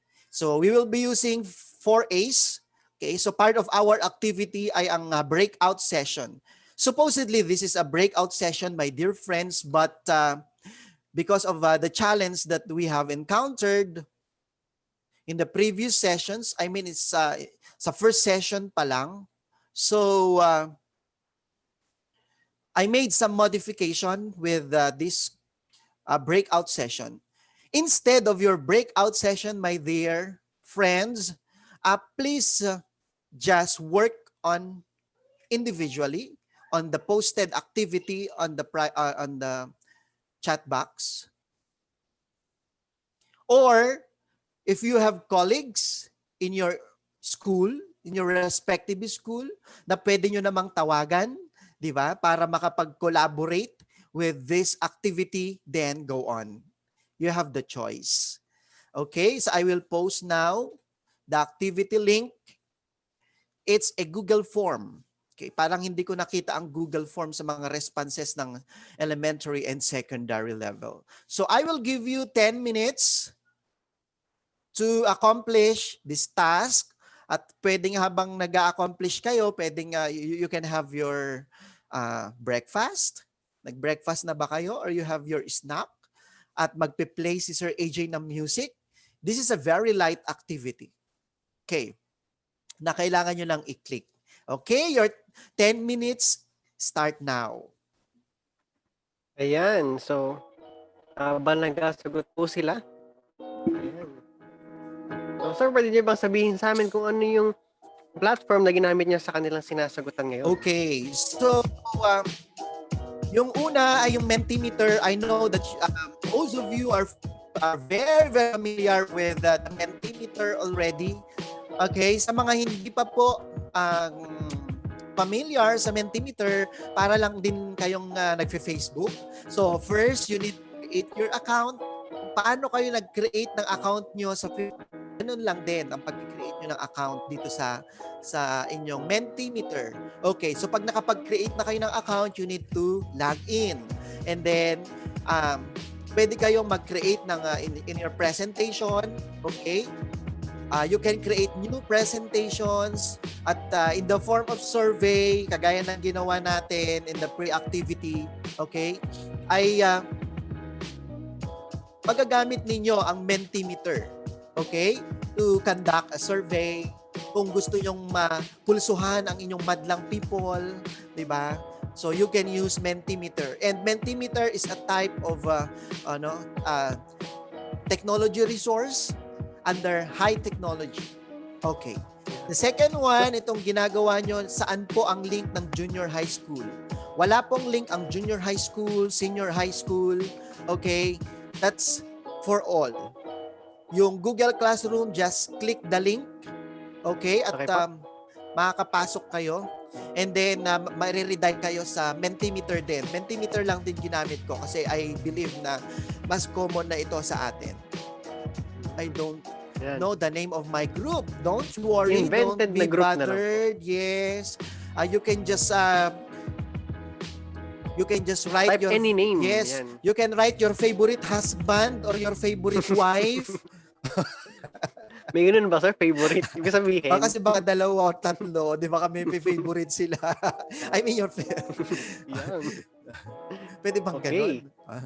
Ayan. Ayan. Sir, So habang ha, naghihintay, I'm calling the attention. Ayan, habang naghihintay, I'm calling the attention of Ma'am Daisy Orsine, Sir Rodel Opiana, Jelina Alvarida, Ma'am Antonio Monteliano Jr., and Ma'am Rosalie Garcia to send, nag-chat po ako privately sa Zoom, nag-a-ask po ako ng contact number para po sa kanina kay Ma'am Rose. So, yung nag-chat po na account ko is yung presentation account. Oh, pasensya na kayo ha, wala akong iba ibibigay na na prize, bagong salta mga kapatid. Hindi sir, may naibigay ka na yung sinishare mong knowledge ay na yung mahalaga. Aside from that, wow, bongga si Mama, si Ma'am Rose. Meron pang ay mga other speakers. Parang ako nga lang talaga, Sir AJ, ang wala akong maibibigay na iba kundi yung yung vitamin E, energy. Yan. O, di ba? Yan tayo eh. Kailangan gising. Yes, gising. So, kapag tapos na po kayo at naghihintay, pwede po kayo magkape, kagaya ko. Hindi po ito kape, ito po ay gatas. Para sa mga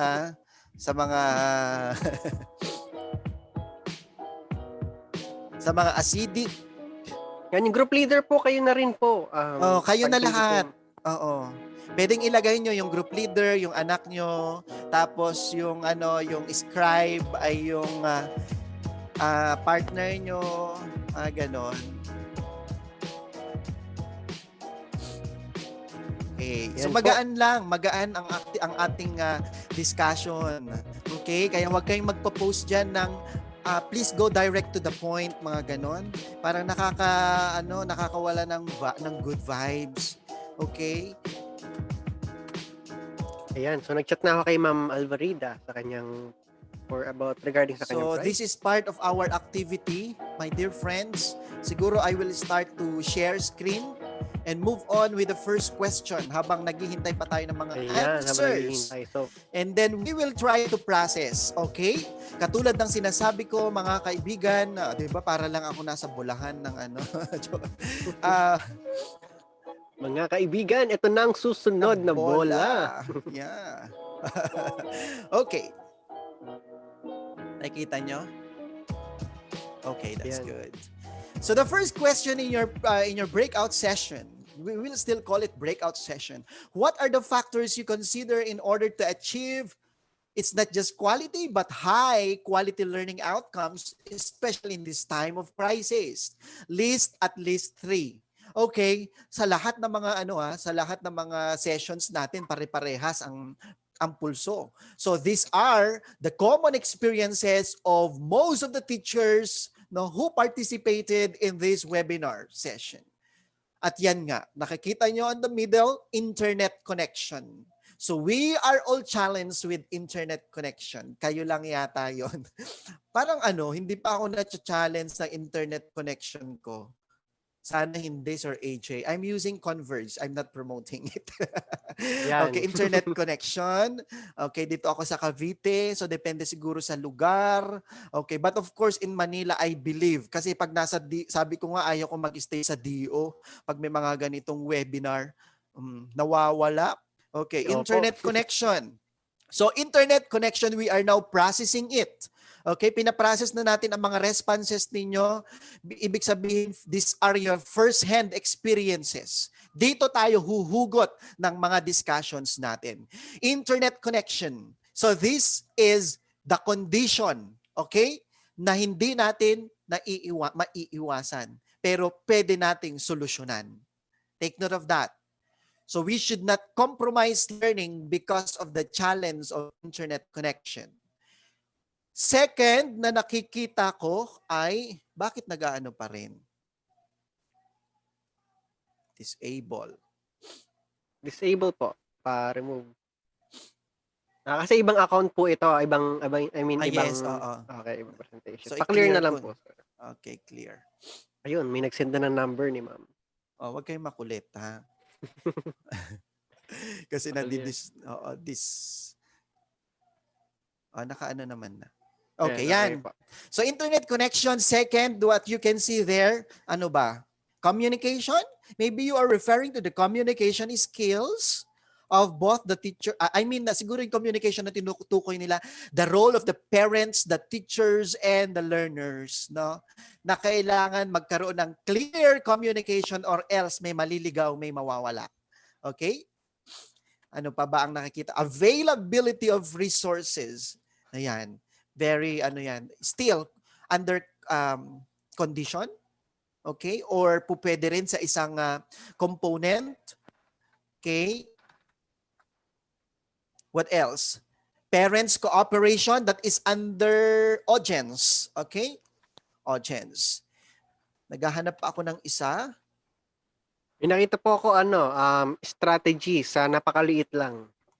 Strategies. Strategies, dyan papasok yung pangatlong component. Okay? Anyway, we just have 3 components. So lahat ng mga ito na nakikita natin, we will categorize it into 3 components lang, my dears. So may nakita akong gadgets, mastery of the subject, very important. Okay? Very important as of this time. Bakit?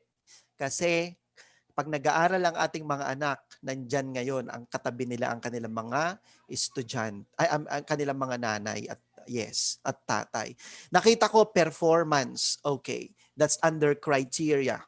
Okay, criteria, the behavior, what you are expecting from your learners. Di ba? Learning environment, that's condition. Okay, so please allow me to stop share and move on with the next one. Yes, it's 9:32. The time is being brought to you by CID. Di ba? Frustrated maging DJ. Mag-ano ka nga, naggaganon ako, Sir AJ, maglagay ka na. yung mga tawa-tawa, sir, gano'n. Yes, o, di ba? Hindi Para na, kasi parang seryoso itong mga participants natin, no? Ngiti rin po pag may time. Kita-kita ko po kayo sa camera. Tignan nyo, nakangiti ako lagi, o, di ba? Huwag nyo lang tignan yung noo ko na lumawak. Pwede na mag-landing ang helicopter. Okay. A second question, how do you assess the learning outcomes during this pandemic? Okay, ngayong pandemic na ito, di ba, we must be thankful at some point to COVID-19. Why? We were able to learn all of these things na dati hindi natin masyadong alam, di ba? Pero ngayon, tignan nyo, nakikig-Google Forms na rin kayo. But you know what? Itong Google Forms is not new. Even before, talagang meron naman na ito. Actually, ginagamit ka ng division office ito. Every time that you attend division seminar, face-to-face, ginagamit to ng ng DO to get the evaluation. Kaya may evaluation link na binibigay. It's in the Google form. And if you go to graduate school, okay, ang naranasan nyo yung nagpo-photocopy ng maraming mga ang tawag dito sa survey questionnaire nyo. Tapos halimbawa ang respondents just like in my case, no? Ang respondents ko NCR. So pupunta ako ng Paranaque, pupunta ako ng kung saan-saan sa NCR. Yun pala po pwedeng Google Forms. I-send mo na lang yung link. Okay? Ayan. So Google Forms, of course, recitation is very important. Okay, especially this time of pandemic, baka sabihin nyo, ay, wala kaming time sa recitation. This is the best way for you to validate answers. Yet, this is the best way for you to know whether they are learning or not. O baka si nanay at tatay nila ang natututo. Okay? Of course, the quiz, the activities, the worksheets that you've given, and all other activities. Okay? Na pwede nyong gamitin ang technology.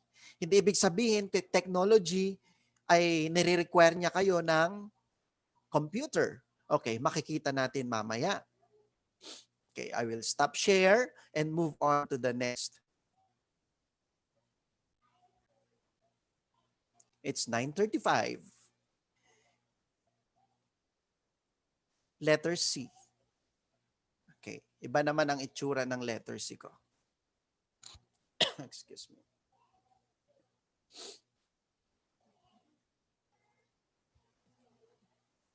Okay. Tignan natin. So we have 133. So hindi talaga participative ang batch na to. Galit, In this time of pandemic, are you confident with the type of assessment resource that you are using? Discuss shortly your evidence or experience. So, tignan nga natin, magbabasa tayo. Tignan muna. Ayaw ko mag-start sa negative. Gusto ko muna positive.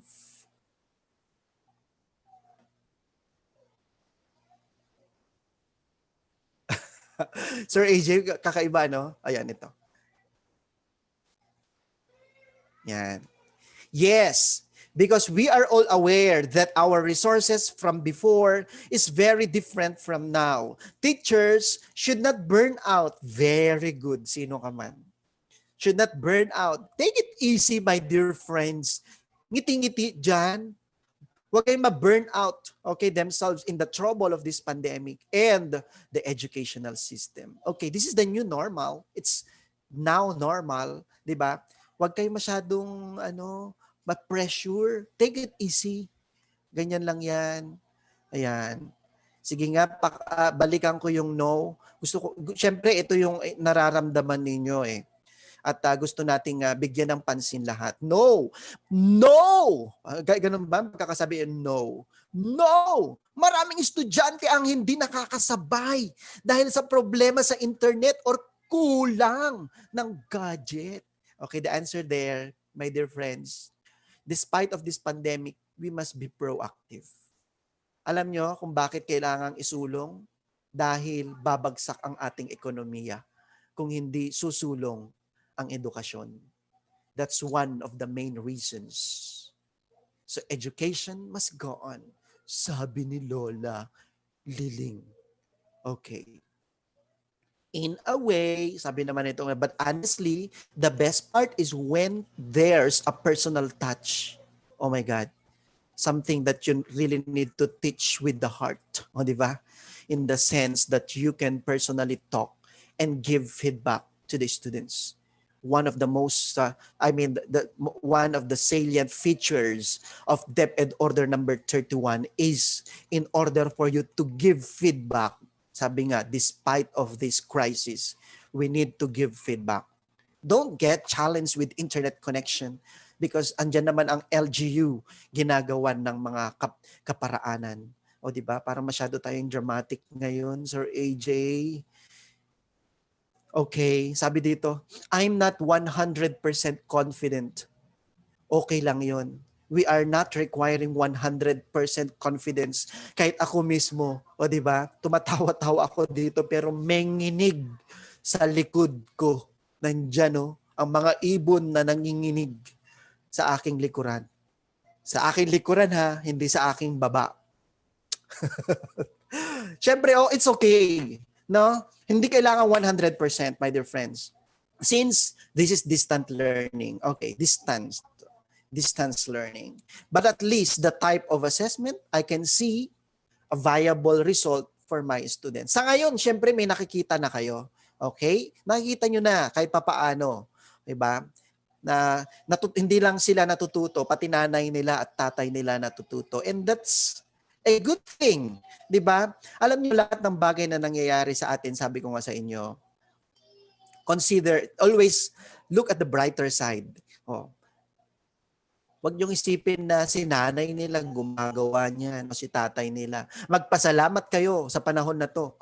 Hindi lang estudyante nyo ang nakita nyo, pati kanilang ang naturuan nyo, pati ang kanilang mga nanay at tatay natuto na rin.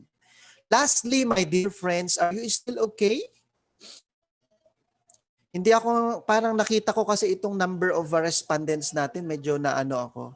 Communicating the assessment task is powerful, especially in this time of adversity. If you do it, please share what are its details. Okay, so ito yung medyo hindi klaro siguro.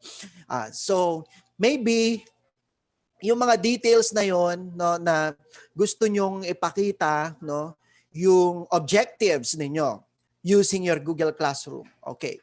So nakikita ko yung weekly assessment, yung clear instructions. That's good. Okay. So nakita ko clear instructions. Mahalaga ngayon. No, isa sa mga detalye na dapat nyo i-communicate sa ating mga estudyante, no, ay yung clear instruction. And emphasize the role of the parents and their teachers. The role of the parents or their guardians. Okay? Sa pag-aaral ng kanilang mga anak. Okay. So I think that's all for our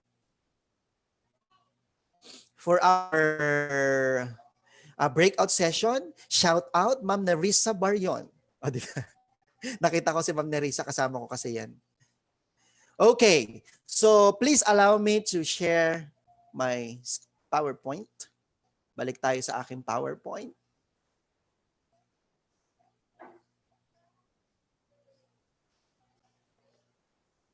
Yan.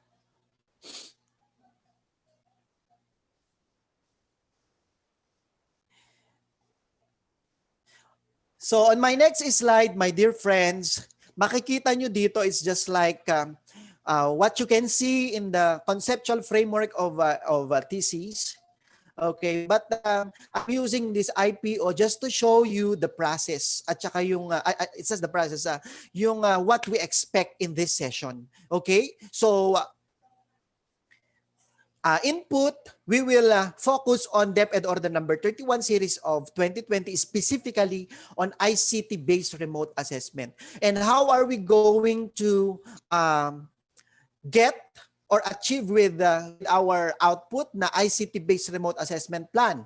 Okay, so what we are doing now is a capacity building. And in your school, maybe you will be integrating this, or you will be using these topics, no, in your learning, engagement, and management. And of course, the master teachers will do the monitoring and evaluation, okay, of yung pagkakandak ng assessment ng mga teachers natin. And of course, even the teachers, the regular teachers may monitor and evaluate itong pagkakandak natin ng the result, no, the result of the assessment per se. Okay. Moving on, these are the components of hindi ko nalagyan ng gusto ko, high quality learning outcome. This is a concept that I adopted from Mager of 1984, published in his book Developing Attitude Toward Learning. Hindi ito kasama sa DepEd Order 31, but I believe that we must focus also on these components in order for you to decide what type of learning, what type of technology resource you are going to utilize. Okay, so going back with our activity in the breakout session, your first problem is, what are the factors to consider in order to achieve high quality learning outcome? Meron na po ba na PPT ibibigay sa amin? Meron. Okay. So, sabi ko, i-categorize natin into 3, yung responses ninyo. So, ang pinakasentro na nakita natin, internet connection, and that is under condition. Okay? Condition. So, that's the condition. Both ng teachers at saka ng learners. Okay. Another, the audience. Okay. Siyempre, maaaring yung communication na tinutukoy ninyo, okay, involves the teachers, the parents, the students. Okay, and the behavior. What are your expectations sa ating mga estudyante? Okay, let's proceed to the first one, audience. Okay, so may I emphasize this, no? Literature that I have read from the CIMEO, okay? From CIMEO Inatech. They categorize teachers according to the level of commitment and level of abstraction.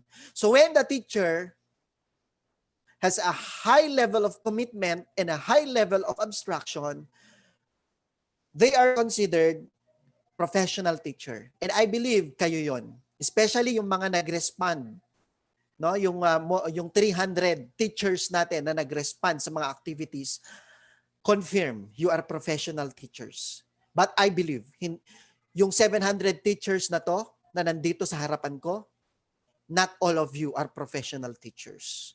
Maaaring nandiyan kayo sa iba. Okay? The next category of a teacher is analytical teacher.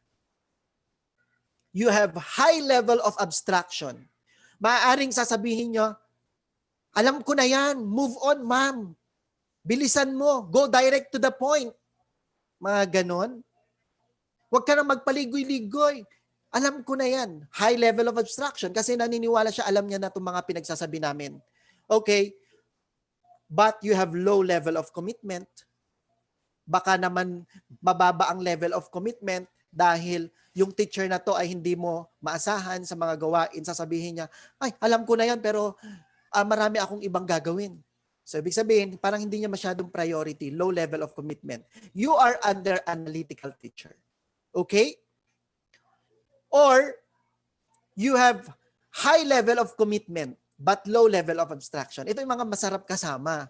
Okay? Sila yung, yes sir, gusto kong matutunan sir yan. Gusto kong matutunan po yan. Pero hindi ko pa po alam paano gawin.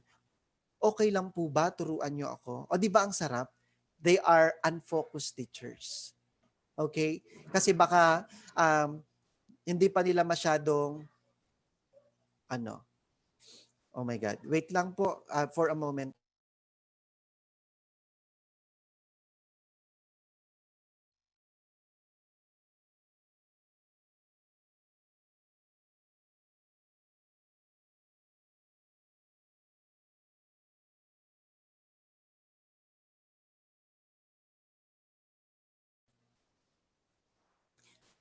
On the other hand, we also have dropout teacher.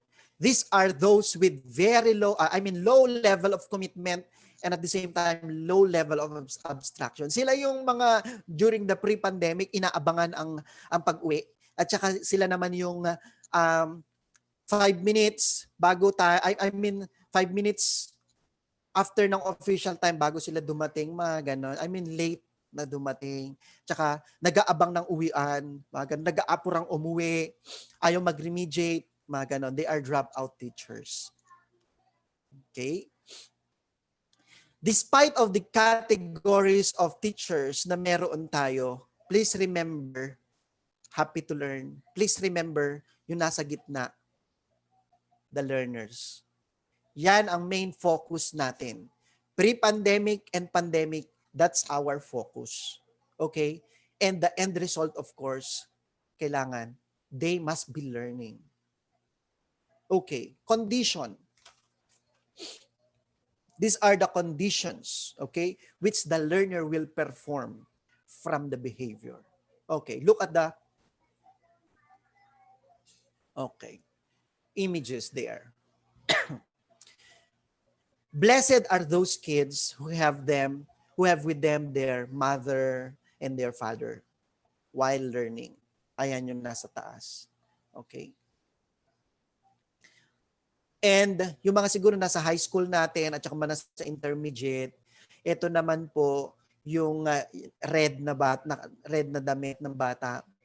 They are independent, okay? They can go on with their class even without their parents, okay? Andito ako, working from home. Kasi I have a nursery and then grade 1 na kailangan ko pa ring i-guide, okay? Very challenging. Andiyan sila, yung nasa harap ko yung isa, nasa likod, nasa loob yung isa. Okay. And merong itong behavior. Look at this. Nagtatantrums, ayaw na. Have you watched yung bata na umiiyak, lalaki? Ayaw ko nang pumasok. Hindi naman totoo yung teacher ko na nakikita ko sa computer. Gusto ko lang pumasok sa classroom para makita ko yung totoong teacher ko. Ganon. Diba? Nagtatantrums yung bata. At may condition din. We also have condition na, ito, nakita ko sa Facebook. Alam ko, nabasa nyo na rin to. Pagkakataon na natin ito para mag-honor ang anak natin. Dapat na i-perfect natin to, sabi nung tatay. Ayan. So that's condition. And of course, the behavior. So ito yung ating criteria. These are the expected performance level on the behavior. And Regional Director Garma mentioned about 5 C's, which are integrated in our modules. Kung hindi nyo napapansin, may 5 C's na makikita tayo doon. Okay, so what is in my presentation are 4 C's. Learning skills, critical, creativity, collaboration, and communication. Pero si Regional Director Garma, dinagdagan niya ng isa pang C, which is very important, character. So 5 C's, tatandaan nyo. Literacy skills, information, media, and technology. Kailangan in the 21st century skills, we need to be thankful at some point with COVID-19 kasi napilitan tayo, di ba, na lahat ay maging high-tech. Okay. And of course, the life skills, very important. We need to be flexible. Kaya, yung sinasabi na internet, connection, challenge, we must be flexible. Kailangan marunong tayong gumawa ng mga kaparaanan. Leadership, skills, initiative, yes, productivity, and social. Okay? Sino sa inyo ngayon ang walang Facebook? Di ba? Social skills through social media. Okay. So these components of high-quality learning outcomes must be considered first, must be reviewed first before you will decide on what type of assessment resource you are going to use. In DepEd Order number 31, under Annex G on the later part of DepEd Order, you can see there the types of assessment resource. You can download it from the internet and try to visit so that you can see all the links that will be discussed later. Okay, it will be categorized into 3 types: low tech, medium tech, and high tech. Pero hindi ibig sabihin na low tech ka ay wala ka ng saysay sa mundo sa panahon ng pandemya. Because, sabi ko nga, ang pinaka-end goal natin dito, are your students learning? Ano naman ang silbi ng high-tech mo? Hindi naman sila natuto. Diba? Okay, so let's move on. Tignan natin one by one. What are these low-tech in this time of pandemic? You can actually use printed supplemental and assessments picked up from school or delivered to homes. Okay? So, we can use flashcards. I have here with me an example. Look, because of a poor internet connection, minsan hindi ka makapag-share. Ang hirap mag-share o kaya delayed. Number 5 ka na, no, based on the research, no, on the focus group discussion that I conducted in Celedonio. Okay, we have Celedonio now. Isa sa mga responses nila, the Avita, no, using the Avita. Number 7 na yung teacher or number 5 na yung teacher, pero yung naka-flash, number 1 pa lang. Okay? So, ang isa sa mga paraan, go back to low-tech. Don't compromise learning. You can actually use your flashcards. Children, imbes na pilit-pilitin mo, naubos na 20 minutes mo sa kasi-share, hindi pa rin ma-share, stop. Please stop. Dito ka na. Humarap ka sa camera mo. Okay, children, I have here with me a flashcards. What can you see in the flashcards? Observe. Look. Tapos. Please type in your answer in the chat box. Di tapos. Hindi na compromise yung learning. You can use pop-up books. Siguro naman makikita sa harap ng camera mo. You can use comics. Okay? Mga sample lang to na nilagay sa DepEd Order 31, but we have more. And the most important thing, okay, hindi na tayo dito sa multicolor kasi parang hindi siya applicable sa atin. The creative self-evaluation questions at the end of each question or its topic. Recitation is very important. With your one question, you can see whether they are learning or not. You can easily validate. You can easily validate na talagang sila ay natututo o hindi. Now, with your challenge, no, wala naman si bata, walang cellphone, walang internet, wala lahat. Then go to low tech. Ano 'yon? Printed module. Dito po sa Calabarzon, they are using printed modules. And then every Friday, ito, yung participation. Kaya nga sabi ko, the communication, no, task. Isa sa mga detail, kailangan yung emphasize ang role ng parents. So kung wala talaga, baka pwedeng mapakisuyuan sila every Friday, dalhin nila sa school. Katulad ng ginagawa ng other regions, yung module. Kasi hindi mo rin pwedeng papicturan. O meron pang rason? Yun. Yun yung ginagawa ng other regions na wala talaga. Okay?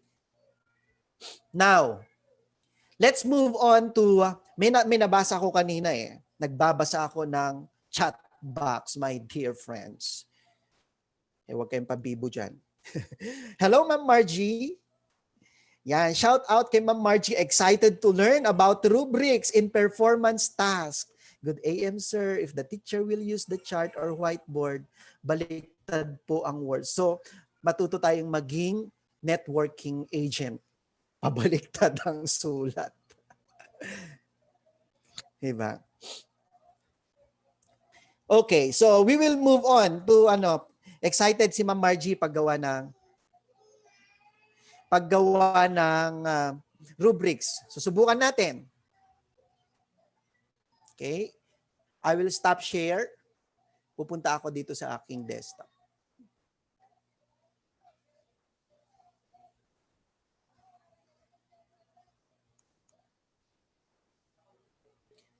So for a while, I'll just copy the link So, kung gusto nyo magkaroon ng mga links na to, just go to DepEd Order 31, Series of 2020.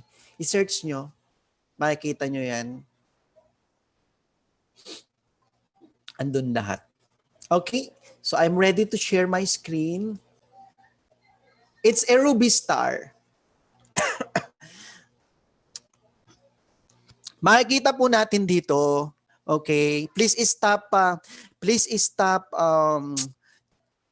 sharing yung okay lang naman mag-share pero siguro medyo isantabi muna natin yung mga thoughts natin na mahirap. You know what? I am reading a book, The Power of Positivity. Bakit? You know what? Nakikita nyo, ganito ako energetic. I'm creating good vibes. So kahit na nakikita kong mahirap, iniisip ko madali. Okay? Because of my readings, my professional readings. And try to meditate at night. Okay? Lahat ng gusto mong mangyari sa buhay mo habang may nagpi-play ng music, aralin nyo yan. Aralin nyo yan. Look at me. I'm just 34 years old, my dear friends. Okay? I was 33 pa noong I was promoted as PSDS. Lahat yan through ang byproduct ng pagiging positive ko sa buhay. Okay? I have a lot of challenges in life, pero you know, the power of positivity. So, huwag niyong sabihing mahirap. Okay? Huwag niyong sabihing mahirap.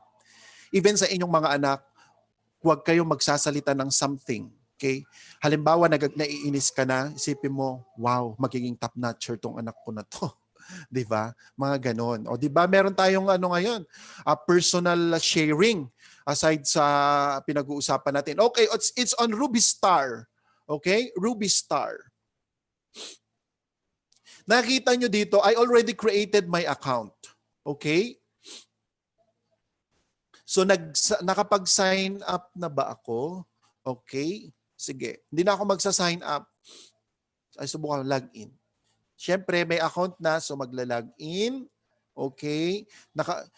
Para lang din kayong gagawa ng inyong Facebook account.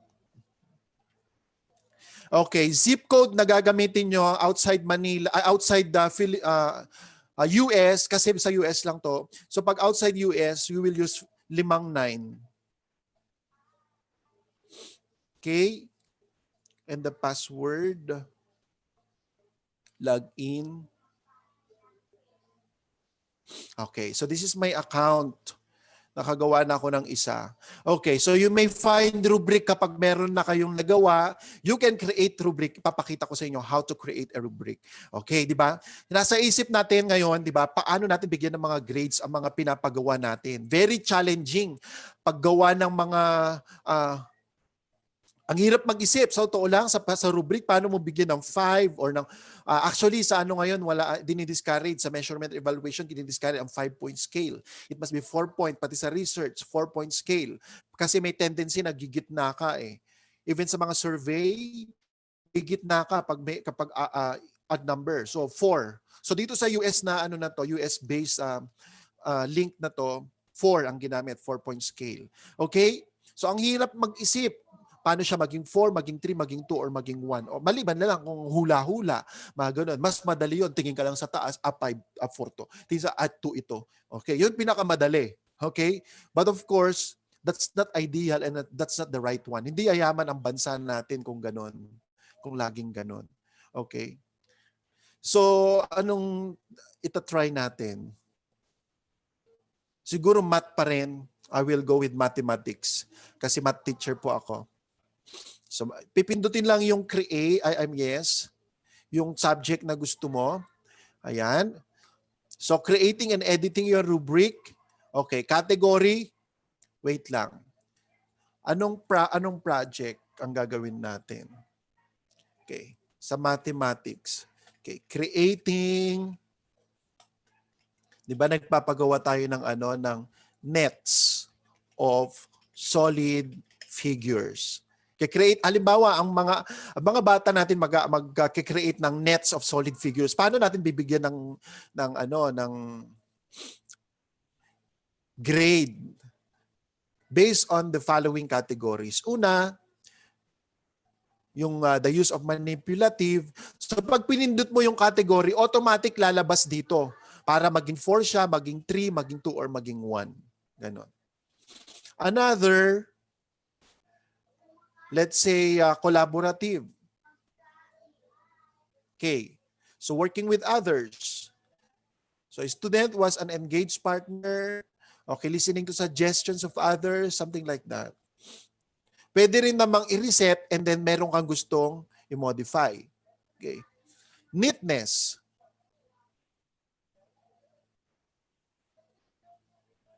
Neatness, what else? Completion. Kasi baka hindi niya natapos. Okay. So let's say yun lang. So, pag okay ka na, submit. Meron ka pang gustong baguhin, modify. Babalik ka doon. Okay? So, like for example, let us assume that we are now okay. So, we will submit. And then, you can print or download. Okay? You can print or download, or you can make available online. So, I will make available online. Okay. Click. Ayan. So, your rubric ID is, lalabas yan. Okay. And then, find rubric. Hahanapin natin. Let's say, anong keywords natin? Creating. Keywords siguro. Subukan nga natin. Nets. Search. Wala. Yung pangalan ko na lang.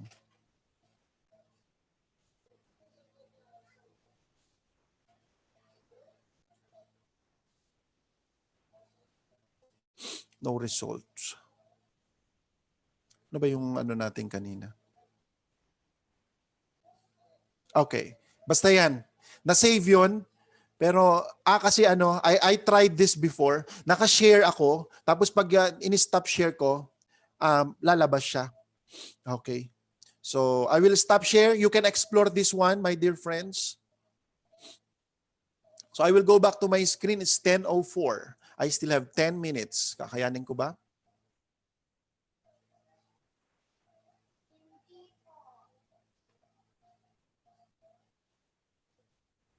Yeah. Okay. So, that's under low-tech. Tignan nyo, low-tech yung paggawa ng under siya ng low-tech. Okay, medium-tech.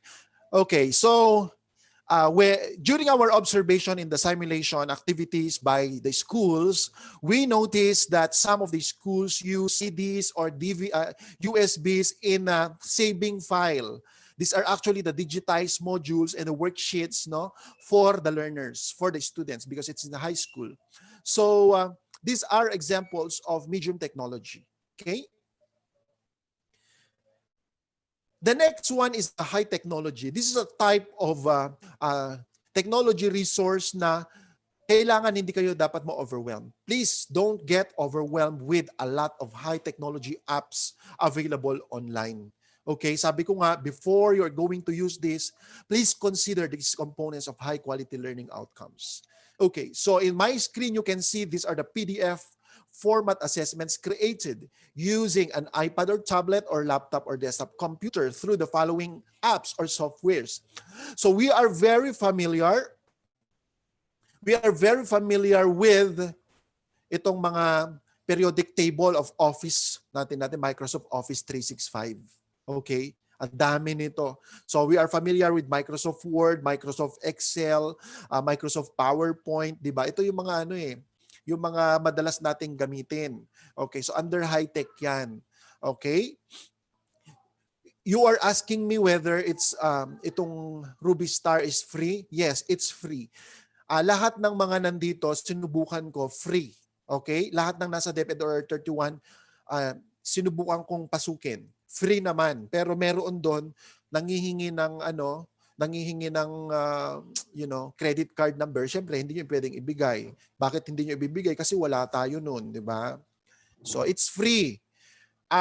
Hindi siya downloadable. Para siyang Facebook, no? Yung link, kailangan yung makita yung link.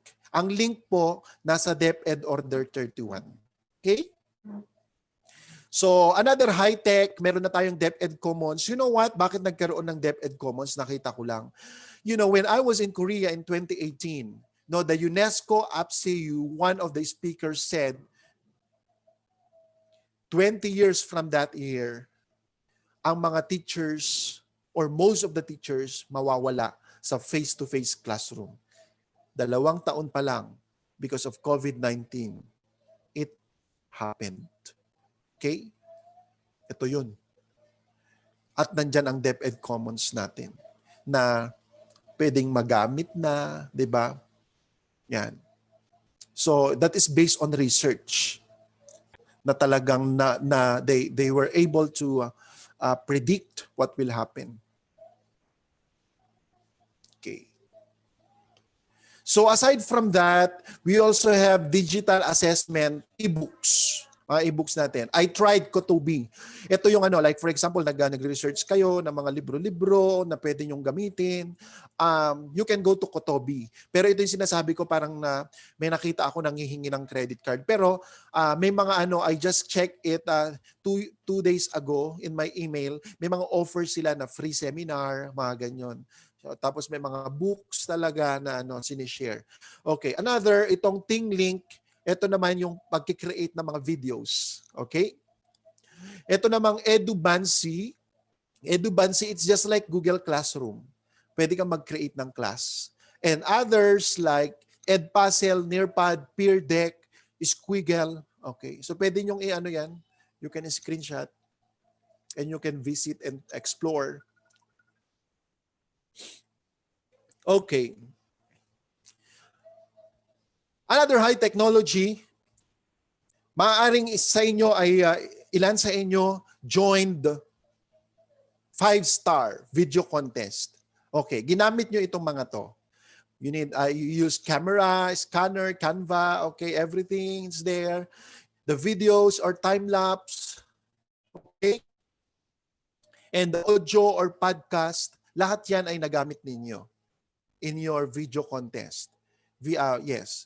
5-star video contest. So, kapag nakapag-submit kayo nun, ibig sabihin, wow, confirm, high-tech. Class Doho, isa rin po yan na pwedeng mag-create ng class, katulad ng Google Classroom. Okay.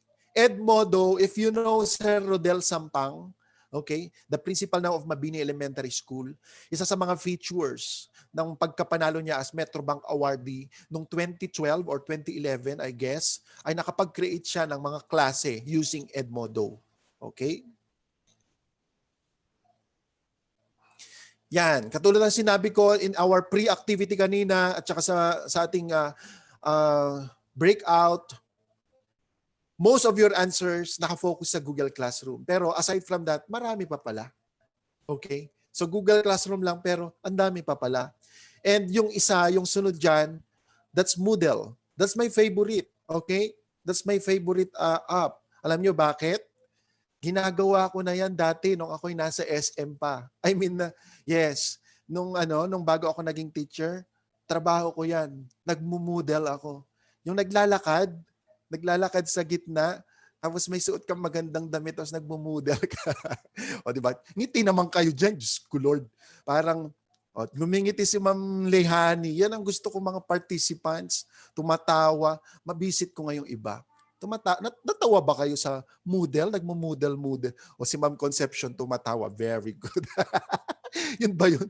Okay, Moodle. You can visit Moodle. Pwede kang mag-create ng class. And Schoology. Okay, Schoology. Yan. Ang dami, no? Katulad nito, ang alam lang natin, YouTube. Pero meron din palang Seesaw. Ito ba yung laruan? Nagsisisaw? Yan yung laruan nyo noong 1960s. Seesaw talaga. Ngayon, nasa app na. O, di ba? Kakaiba talaga, no? iTunes. Okay, Schooler. Oh. Ha. Galing ni Sir. Okay, DingTalk. Di ba? Hangouts. Ito naman yung if you would like to validate, di ba, yung answer, di ba, ng mga anak nyo, ng mga estudyante nyo, to measure yung their oral communication skill, you can go to DingTalk, Hangouts, ginagamit yan mga offices ngayon. Microsoft Teams, Skype. O di ba hindi lang yung boyfriend nyo sa abroad ang kinaka-Skype ninyo.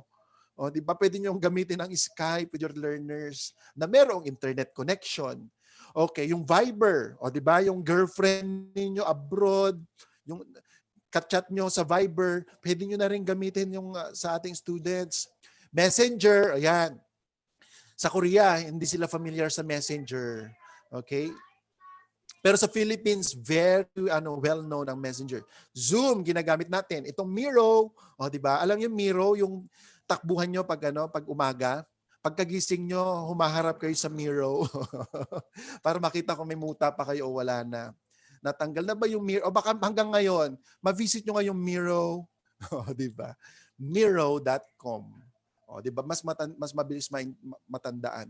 Okay, high technology, gamified. The one that, yung mga, alam nyo yun, yung mga mahilig mag-Dota ng mga estudyante nyo, oh my God, mas mag-enjoy sila sa klase ninyo kapag gamitin nyo to. Kahoot, Mentimeter, Poll Everywhere, Socrative, Quizlet, Quiz-Is.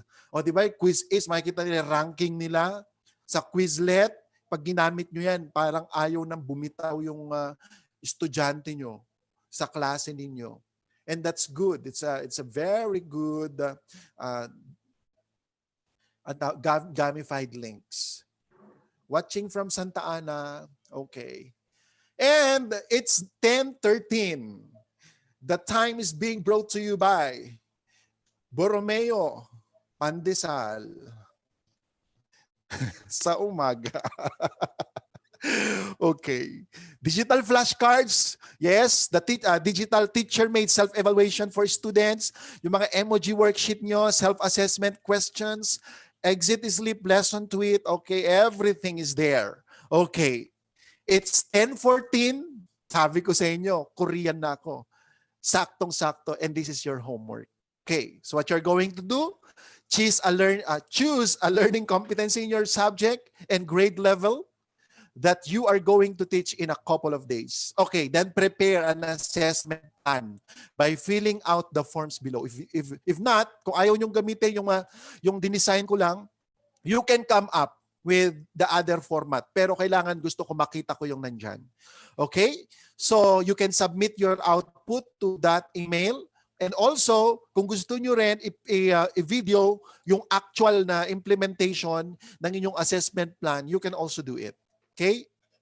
Then submit to that email. Malay nyo, yung isasubmit ninyo, I have launched my magazine na pwede kayong may magazine called Ednovation. Pwede kayong mag-publish ng inyong mga articles, ng inyong mga innovations on education. Meron na siyang ISSN, publish. Okay? And meron na akong website na pwede nyong pwede kayong magano for free. O, di ba? So with that, may I leave to you this quotation. The real goal of classroom assessment is to improve student performance, not merely audit it.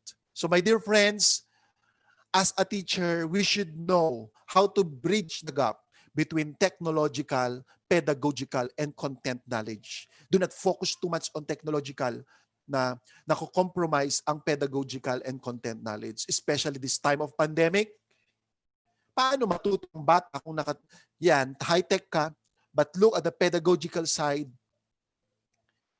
hindi naman with your strategies ay hindi natututo, and content knowledge, please be careful. Baka di ba? Ma-quote tayo sa social media, mali ang sinasabi natin, binibidyohan pala ni nanay yung sinasabi natin. So, please, bridge the gap between technological, pedagogical, and content knowledge. So with that, thank you very much. Siguro, focus sa sinabi ni Ma'am Rose kanina, we can do all things through Christ who gives us strength. Philippians 4:19. And at the same time, kailangan sa natutunan nyo na ito, wisdom. Wisdom is the principal thing. Therefore, get wisdom. And with all thy getting, get understanding. With that, thank you very much. Magandang buhay. So, strategies for effective formative assessment. So, dito sa session natin, we will try to learn, unlearn, and relearn. No? Kasi alam naman natin bilang mga teachers, we've been doing this for a long time. No? Marami na tayong naging strategies for us to be able to have effective formative assessments to among our learners. No? And at the same time, these formative assessments are actually beneficial on our part being teachers kasi these are ways on how are we going to revisit our lesson. Pero syempre, sabi ko nga, we need to unlearn kasi may DepEd Order number 31 series of 2020 wherein may mga sample strategies para sa ating mga teachers, and we'll try to look at these sample strategies na binabanggit ng DepEd Order number 31. Then later on, titingnan natin ano ba yung pwede nating magawa pa. Because I always believe in the dynamism of all our teachers in Manila particularly. All right? So, having said that, these are our objectives for this session. So we are expected now to determine the different strategies for effective formative assessment. Ang sabi ko nga, we have been using all these strategies for a long time. So ang gagawin lang natin, we'll try to look at these different strategies as per DepEd Order number 31.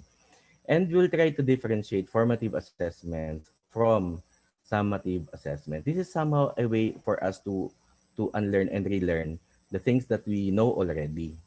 And then, demonstrate skills in identifying opportunities for teaching and collaboration in employing strategies for effective formative assessment. All right? So, are we ready? Thumbs up.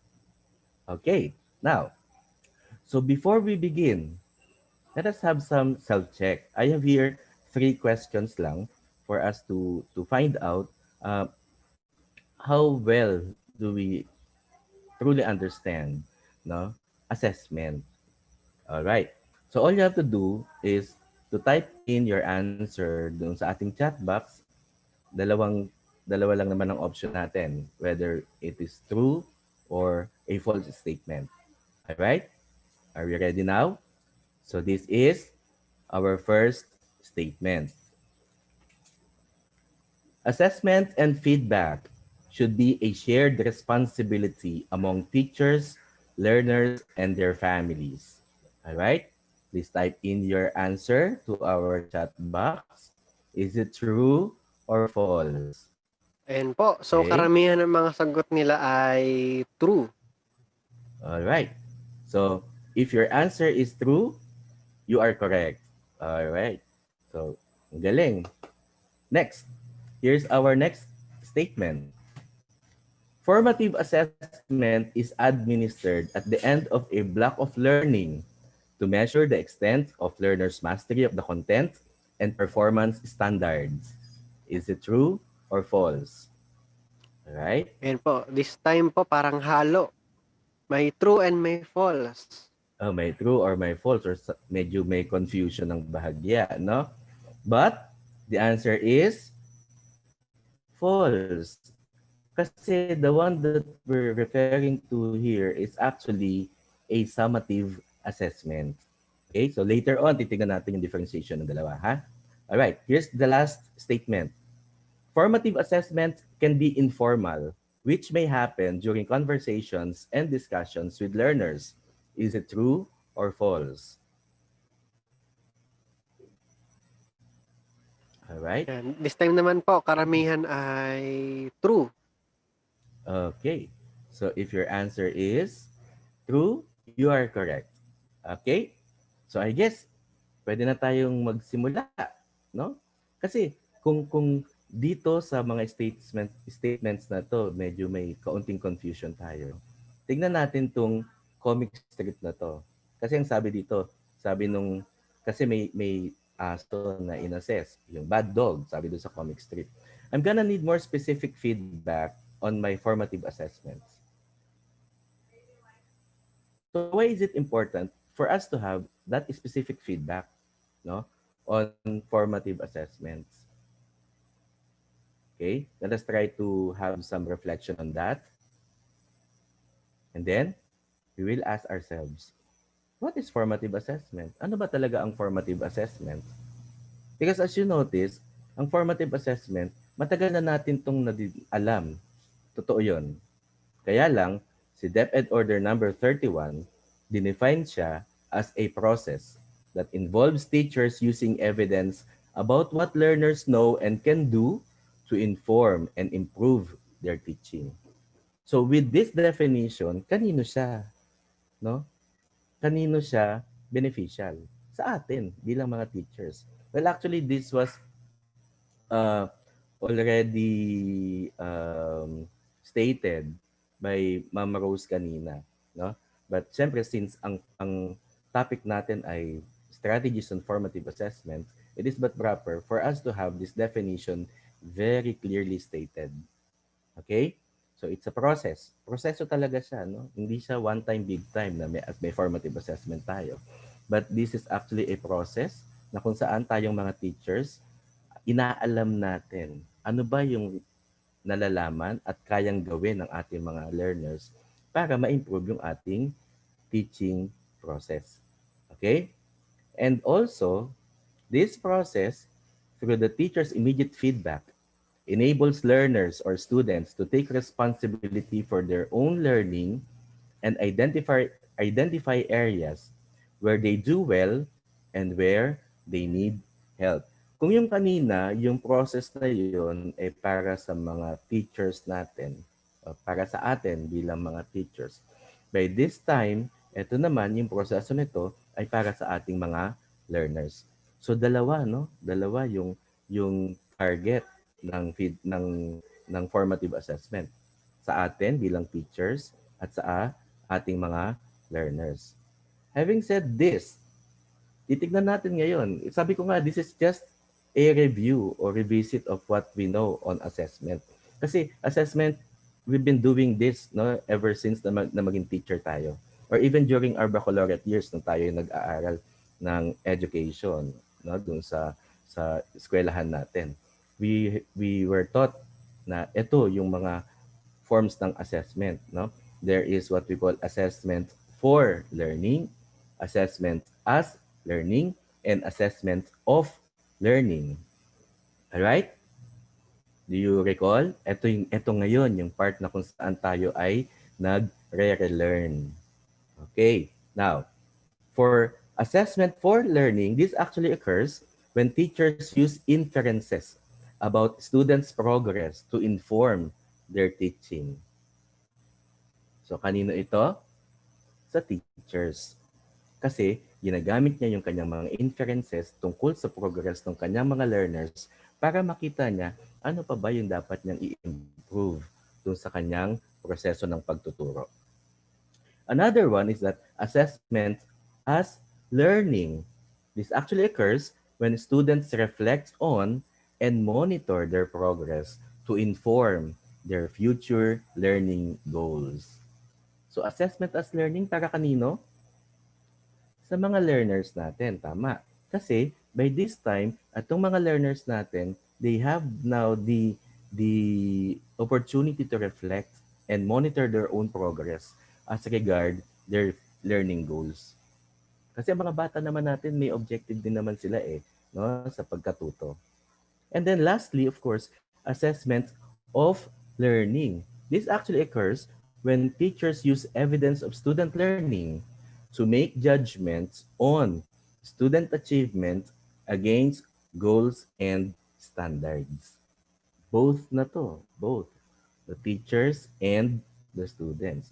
Now, as you notice, assessment for learning and assessment as learning fall under formative assessment. And assessment of learning actually falls under summative assessment. Okay? Are we now recollecting the things that we already knew? All right. Now, having said that, DepEd Order number 31 actually gave sample strategies for formative assessment. So dito tayo ngayon sa assessment for learning and assessment as learning. So dito, titignan natin ngayon, ano na ba itong mga strategies na binanggit ng DepEd Order number 31. Pero siyempre, ako naman, kami sa CID, naniniwala naman kami sa dynamism natin bilang mga teachers. So aside from the different strategies as stipulated in DO 31, I believe you have your own strategies as well. Kung sa palagay natin mas effective yon, so be it. Kasi you are magnanimous. Your power is magnanimous being a teacher once you are inside your classroom or yung sa Google Classroom mo or yung virtual classroom mo. Alright? Are we still good? Now, here's the first one. Establishing clear learning target and success criteria. I surmise all teachers have learning targets, no? For the day. Kaya nga tayo dun sa lesson plan natin, we have our objectives. And these objectives must be clearly established, no? Because we want to set the success criteria to and among our learners. Kasi bottom line nito sa learners natin to. All right? But how do we do this? Now, according to Hook of 2016, there are components of effective learning targets. Okay? First, it should be visible. Obviously, it should be visible para kasi yung pagiging visible ng mga learning targets natin ay understandable. And for us to be able to understand it fully, and for our learners to understand it fully, we have to make it a point as teachers that these are aligned to the standards. And since these are aligned to the standards, remember, yung standards natin, we are referring here to competencies. Eh ang competencies natin, 'di ba, may tatlo tayong ina-assess doon. What are these? Knowledge, attitude, or yung affective domain, and yung skills o yung psychomotor domain natin. So doon siya pumapasok. And of course, since these are aligned to the standards, we make it a point that they are doable. Pero siyempre, paano siya magiging doable? Tignan natin kung ito bang ginagawa natin ay scaffolded. Ito bang mga learning targets natin scaffolded? Okay? Kung scaffolded ito, gradually we release that. Nire-release natin itong mga learning targets natin, little by little. Because we want these to be measured. And if our learning targets are measurable, it is by then that our learners would own it. Kasi they did it. Clear? The moment these learning targets were done by our students, they become student-owned. Clear? Thumbs up? All right. Now, here's the second one. Eliciting useful evidences of learning. How do we elicit useful evidences? Hindi naman kasi lahat ng mga evidences of learning may be useful.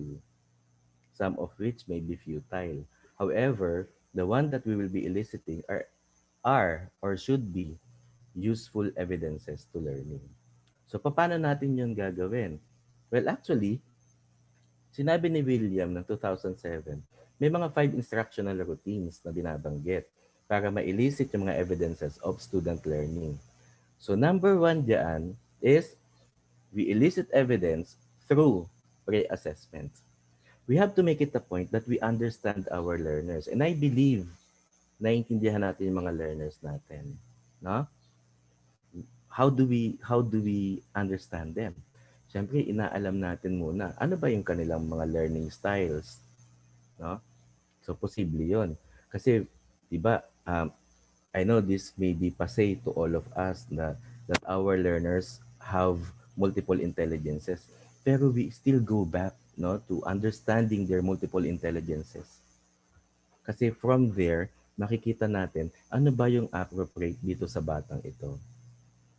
Remember, every lesson or every teaching learning process that we go through, we make it a point that we are journeying with among our students. And as we journey with our students, We make it a point that there is no stone, we never leave any stone unturned. Diba? Not one less. Everyone, every learner is important. So that's how we do it. So aside from which, titignan natin, kasi may mga learners tayo na baka nandun sila sa punto na they are, they may be global learners or analytic learners. Who are these people ba? Who are these learners ba? The moment we talk about global learners, ito yung mga tipo ng mga learners natin na kaya niyang sumabay sa ingay. Di ba? Kahit i-observe nyo yung mga anak-anak natin. Di ba may mga, minsan may instance yung mga anak natin kapag nag-aaral. Lalo ngayong pandemic, no? Lalo ngayon nasa blended distance learning tayo. May mga anak tayo na kahit nakatutok sa TV, nanonood ng TV, gumagawa ng task, gumagawa ng assignment. No? O di kaya naka-earphone, o di kaya nagdo-drawing. Pero kung tatanungin mo, naiintindihan niya naman yung lesson. O, di ba? Kasi nagmo-multitask yung mga learners natin. Actually, tayo din naman. No? Dumarating tayo sa ganyang punto that we are multitasking. Kasi ito yung panahon natin ngayon. Na kung saan ang lahat na nakikita natin technology. Whether it is low technology, medium technology, or high technology. Yung binanggit kanina ni Sir George. Okay? But of course, aside from being a global learner, there may be learners na baka naman sila ay tinatawag na analytic learner. So parang tayo, nung mga bata tayo, di ba? We will wake up early in the morning. We wake up at dawn. No? Tapos, anong gagawin natin? Nagbabasa tayo, nagre-review tayo kasi mas gusto natin tahimik. And there are learners who are still like that up to this point in time. Because they would want solace, no? They would want to be alone. Tapos, mas nagkakaroon sila ng understanding on the lesson the moment na sila ay mag-isa.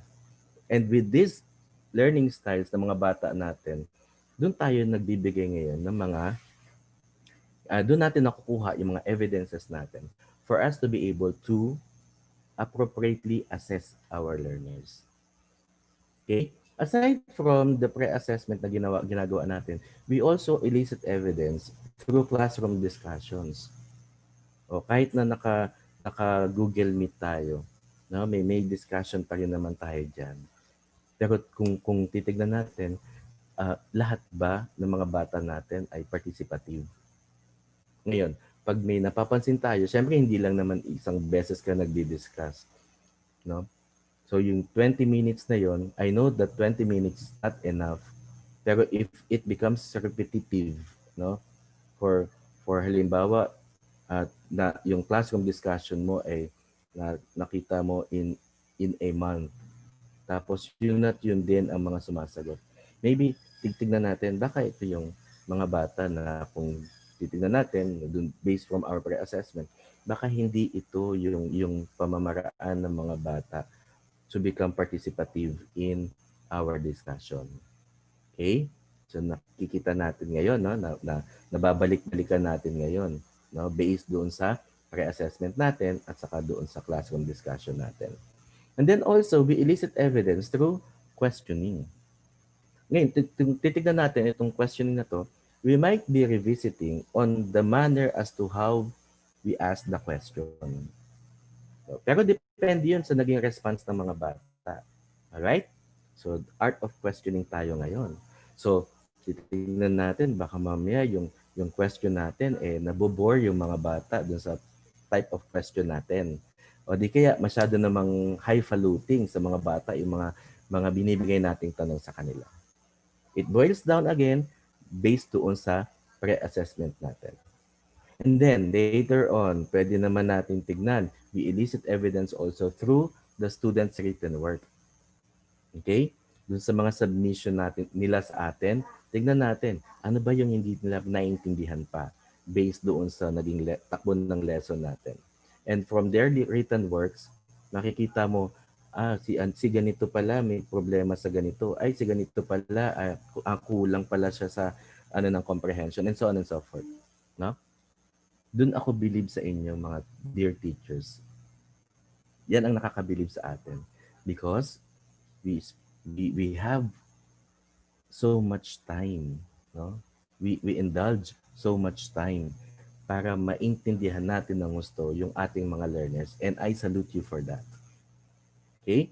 And then, lastly, another instructional routine na binabanggit ni William ay yung eliciting evidence through observations. We observe our students. Observe natin sila. Aside from the classroom discussion, we also observe them. No? Even dun sa online natin. Sino ba dito yung laging walang sagot? Sino ba dito yung laging tahimik? So that is one way of observing them through online. Or maybe, doon sa mga submissions, ilan ba dito yung hindi laging nakapag-submit? Ilan ba dito yung mga bata na kapag ka nag-submit, kulang-kulang yung sinasabit na task? So, those are our ways in observing our learners during this new normal. All right? So, that is the second. Here's the third. Providing effective feedback. We now use Google Classroom or any form of online teaching natin. We provide effective feedback. How do we do this? Remember, not all feedbacks are positive. Not all feedbacks are effective. But what makes an effective feedback is by looking into these feedback essentials. We have to look into it as goal referenced. So base doon sa naging target natin, it should be tangible. No? Hindi siya suntok sa buwan. May pinagbasihan ka. It should be actionable. It should be doable. And it should also be user-friendly. That's why relationship between and among teacher and students, mahalaga. No? Or even to our parents or even to our home partners. Feedback must be timely. Should be timely. Baka yung feedback natin, ito yung pagkakataon na kung saan ang mga learners natin ay mabigyan natin ng tamang assessment. Because we gave that feedback timely. And it should also be consistent. Okay? Since it is consistent, we have to focus. Ito kasi yung competency na medyo may sablay dun sa bata. We focus on that. And then, we want our feedbacks to be proactive. So, kaalinsunod yan yung pagiging actionable. Okay? And then, it should be descriptive. All these essentials must be present for us to be able to give or provide effective feedbacks to among our learners. All right? Now, here's the fourth one. Engaging learners in assessing and improving each other's work. So, dito, nakita naman natin, no? Actually, marami tayong pagkakataon, lalo na during face-to-face discussion. We engage our learners na i-assess yung kanilang mga gawa. Remember, nung nag-face-to-face tayo, meron tayong pagkakataon na, okay, group 1, what can you say about the work of group number 5? So the students will give their assessment to their classmates. How about group 5? What can you say about the work of group 5? Let me have group number 3. O, hindi pong ganun. Alright? So we did this. Ginagawa natin to. But this is just a reminder for us na ipagpatuloy natin yung pag-engage natin ng mga learners natin in assessing and improving each other's work. But how do we do this during this pandemic? We can still do that. Remember, ang mga learners natin, may mga group chats din naman yan. No? They can form group chats. They can form doon sa task mo. Pwede kasing may mga magkakapit-bahay dyan. But we have to make it a point na sila ay nag-o-observe din ng yung proper na health protocol, no, na hinihingi ng IATF natin. But tayo bilang mga teachers, sabi ko nga, we have our own dynamism in letting our learners engaged no, in assessing and improving each other's work. But as you notice here, engagement ng learning. Inside our classroom, kasi meron tayong tatlong uri ng engagement inside our classroom. Remember this during our baccalaureate years, na ba? Doon sa engagement natin, you remember teacher to student engagement, student to teacher engagement, and student to student engagement. Yun yung tatlong uri ng engagement natin inside our classes. Alright? Now, ano yung pinakamataas na uri ng engagement doon? Well, of course, student to student. Kasi doon sa student to student engagement, nagkakaroon ngayon ng pagkakataon ang mga learners natin to discover the learning themselves. Alright? Now, according to Pino James of 2015, ito yung student to student engagement na binabanggit niya, na we have to make it a point that engagement is meaningful. Dapat talagang makabuluhan yung engagement nila, no? Punta doon sa lesson, no? Punta doon sa life skill na pwede nilang makuha. Until such time na yung mga bata mismo, they have their own understanding as to what the lesson is all about. Foster a sense of competence. As mentioned earlier, meron tayong meron tayong tatlong domains para makita yung competency ng mga bata. So yung punta muna tayo sa knowledge, sa skills, at saka sa attitude ng mga KSA. So we foster that sense of competence sa mga bata natin, and then we let them talk. Ano ba yung nalalaman niya? Ano nalalaman ng classmate niya? Ano nalalaman ng isang classmate niya? So that is already fostering a sense of competence, no? Provide autonomy support. Remember, tayo bilang mga teachers, we provide support, no, doon sa ating mga learners.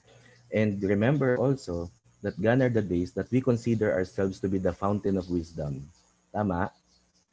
Gone are the days that we consider ourselves to be the fountain of wisdom.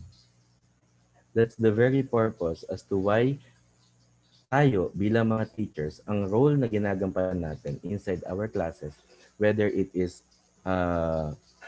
online or face-to-face, we only serve as facilitators of learning. Alright? And then, embrace collaborative learning. So, ganun, no? We embrace that. We make it a point na meron pa rin collaborative learning. Kahit po nandito tayo sa pandemic, kahit nandito tayo sa online classes natin. Okay? Establish positive teacher-student relationship. Okay? Pero dito, tingnan natin, we have to set parameters. Yun yung positive teacher-student relationship. May parameters pa rin tayo. We have to respect each other's space. Tayo bilang mga teacher, hindi lang naman tayo teacher eh. May family din tayo, may mga anak din tayo eh. Di ba? O, siyempre, may kanya-kanyang aspects tayo na pwede rin natin bigyan ng focus aside from teaching. So, yung parameters na binabanggit ko, siguro, pagdating dito sa klase natin, nagkaroon tayo ng group chat, no? Binigay natin yung mga contact numbers natin doon sa mga learners natin. Okay? So, ngayon, siyempre, mag-set lang tayo ng parameters natin. Sabihin natin, okay, children, o okay, mga mag-aaral, pwede nyong i-text o i-chat si teacher hanggang 6:00 lang ng hapon. O kung ano man, kung hanggang anong oras ka man nagiging available para sa kanila. Dahil pag sinet mo ng ganon, that is one way na you are setting that parameter for you to be able to respect theirs as well. Kasi sila din naman, meron din naman din silang gagawin pa aside doon sa lesson natin. Alright? So setting that parameter is actually establishing a positive teacher-student relationship. And then, of course, lastly, promote mastery orientation. Okay? So, paano ito ginagawa? Sabi nga ni Ma'am Aranzamendez, yung binanggit niya kanina, yung kay Thorndike, you remember, no? Repetitive, pwede kasi yun, no? Pwede mo ulit-ulitin sa kanila until such time that they become, they are oriented well doon sa engagement na gagawin nila. Alright? So, ito yung pang-apat doon sa sinasuggest o yung sa sample strategy na binabanggit ng DO31. And lastly, increasing learners' ownership of their own learning. So this is actually one of the highest forms of strategies na ang mga learners natin, the moment na they involve themselves in the teaching learning process, they own the learning. No?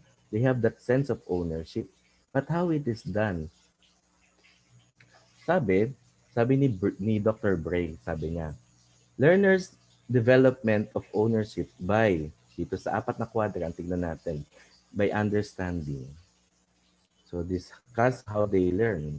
So si bata, pwede niyang i-discuss kay teacher sa atin bilang mga teacher, no?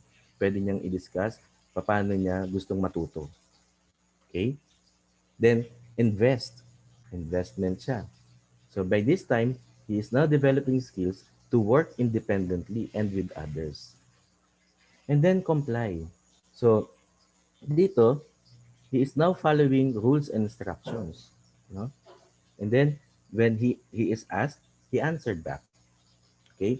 And then autonomy. This actually is self-monitoring and adjust progress, yung adjustment ng progress niya to meet his own learning goals. Okay? This is how learners develop their ownership in learning. Clear?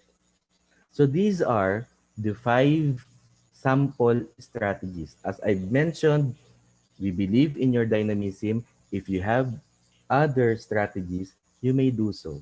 Kasi sabi ko, tayo ang mas nakakakilala sa mga learners natin. Remember, if we are dealing with 30, 40, 50, or even 60 learners inside our classroom, we are actually dealing with 30, 40, 50, or 60 unique individuals. And they have their own peculiarities. Okay? They have their own uniqueness with one another. Ako, sabi ko nga, I always believe in this educational philosophy na not one less. No one should be left behind. That each learner is important. So as mentioned earlier, sabi ko nga, the moment we teach our learners, we're actually journeying with them. As we journey with them, we make it a point that we never leave any stone unturned. So lahat ng opportunity na pwede nating maibigay sa mga bata, ibinibigay natin.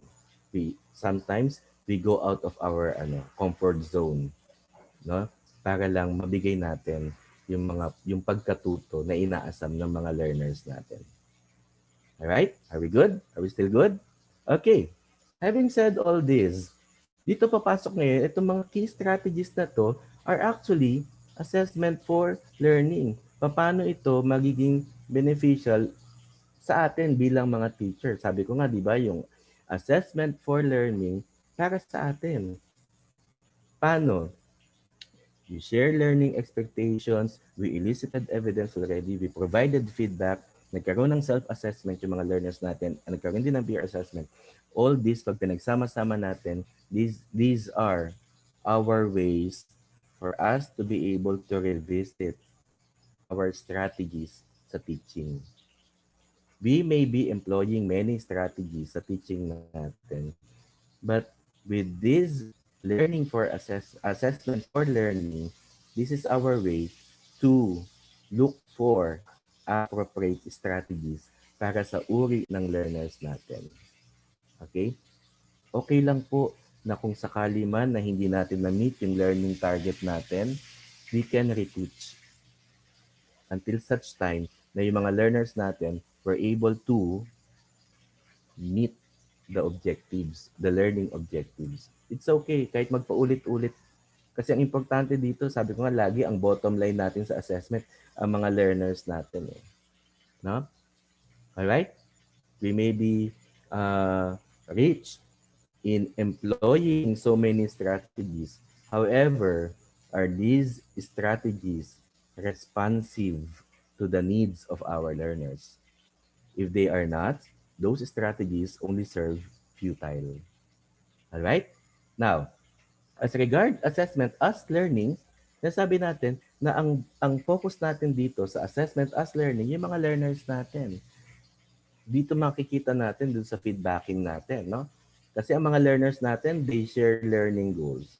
They actually co-construct, no, success criteria doon sa learning objectives natin. And then they also set their own goals, no? Tapos they describe from among themselves the feedback that they receive.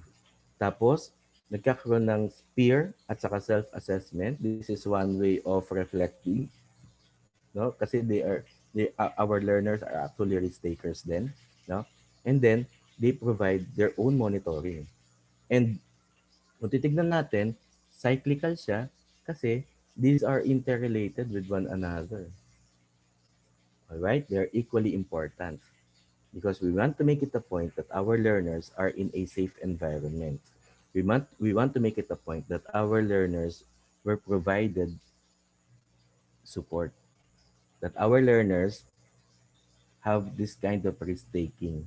Pero sabi ko nga, since our learners are risk-takers, tayo rin naman bilang mga teachers, we're also risk-takers. Sabi ko, di ba? We go beyond to we go beyond to our comfort zone just to make it a point that our learners were given enough support for their own learning. All right? Thumbs up. Okay. Now, doon sa objective natin, titignan natin, ano ba ang kaibahan ng formative sa summative assessment? Sabi ko naman, this is one way of relearning the things that we already know. Pero sabi ko, this is just a revisit of what we already knew for the longest time. Revisit lang natin. So, tignan natin, ano ba yung meron sa formative and summative. Based dun sa mga naunang discussions natin, actually, nandun na yun eh. Nandun na yung difference between formative and summative eh. But here, pakita ko lang sa inyo yung table or yung matrix na ginawa ng Assessment, Curriculum and Technology Research Center na actually itong ACTRC ngayon ay partner ng DepEd NCR. No? So there are actually areas of concern, no, as regard assessment. We know for a fact as to what formative assessment is and summative assessment is. However, we have to look into the areas of concern as to why and as to what and as to how to assess. Let's take a look at why assess. Bakit ba tayo nag-a-assess? For formative assessment, tignan natin para sa atin bilang mga teachers, para malaman natin, ma-determine natin yung next steps natin doon sa advancement ng student learning. But for among our learners as regard formative assessment, kung bakit sila ina-assess, ito ay para mag-guide sila at mabigyan ng tamang opportunity para ma-monitor nila at ma-critically reflect nila ang kanilang learning and then advance the next step. And then as regard summative assessment, this actually gives us certification or inform our learners' proficiency in relation to curriculum learning outcomes. So yun yung reason bakit tayo nag-a-assess. Pero kung titignan natin, another area of concern, what to assess? Ano bang i-assess doon sa mga learners natin? So for us teachers, each student's progress and yung learning needs, no, in relation ito sa ating curricular outcomes. So kung nakita natin to, we may adjust or enhance. So depende kung paano natin siya nakita. But for our learners, yung kanilang thinking about his learning, yung mga strategies na ginagamit niya para masuportahan yung kanyang pagkatuto at yung iba't ibang mga mechanisms para magkaroon ng adjustments or advancement para sa kanyang learning. Yun yung ina-assess. No? And then, pagdating sa summative assessment, this is the extent to which students can apply the key concepts. Yung competencies niya, yun nga, yung knowledge, skills, and attitude. in relation to curricular outcomes. Yun yung ina-assess natin. Yun yung what to assess. Then another area of concern, how to assess. As regard assessment for learning, tayo bilang mga teachers, we have wide array of method. We have range of methods. We have different modes, no? That makes students' skills and understanding visible. Okay? Pagdating sa mga learners natin, they also have their range of methods, no? Para sa kanilang learning and metacognitive processes.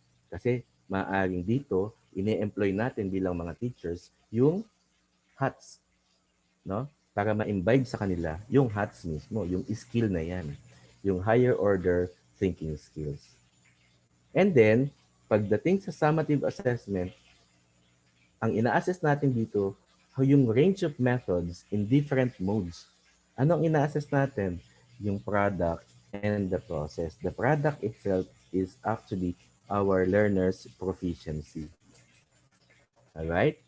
Yung process, our teaching strategy. So, dun, no, may assessment, may summative assessment dun. Now, since we're talking about formative assessment, there are actually 4 levels na binabanggit ng ACTRC.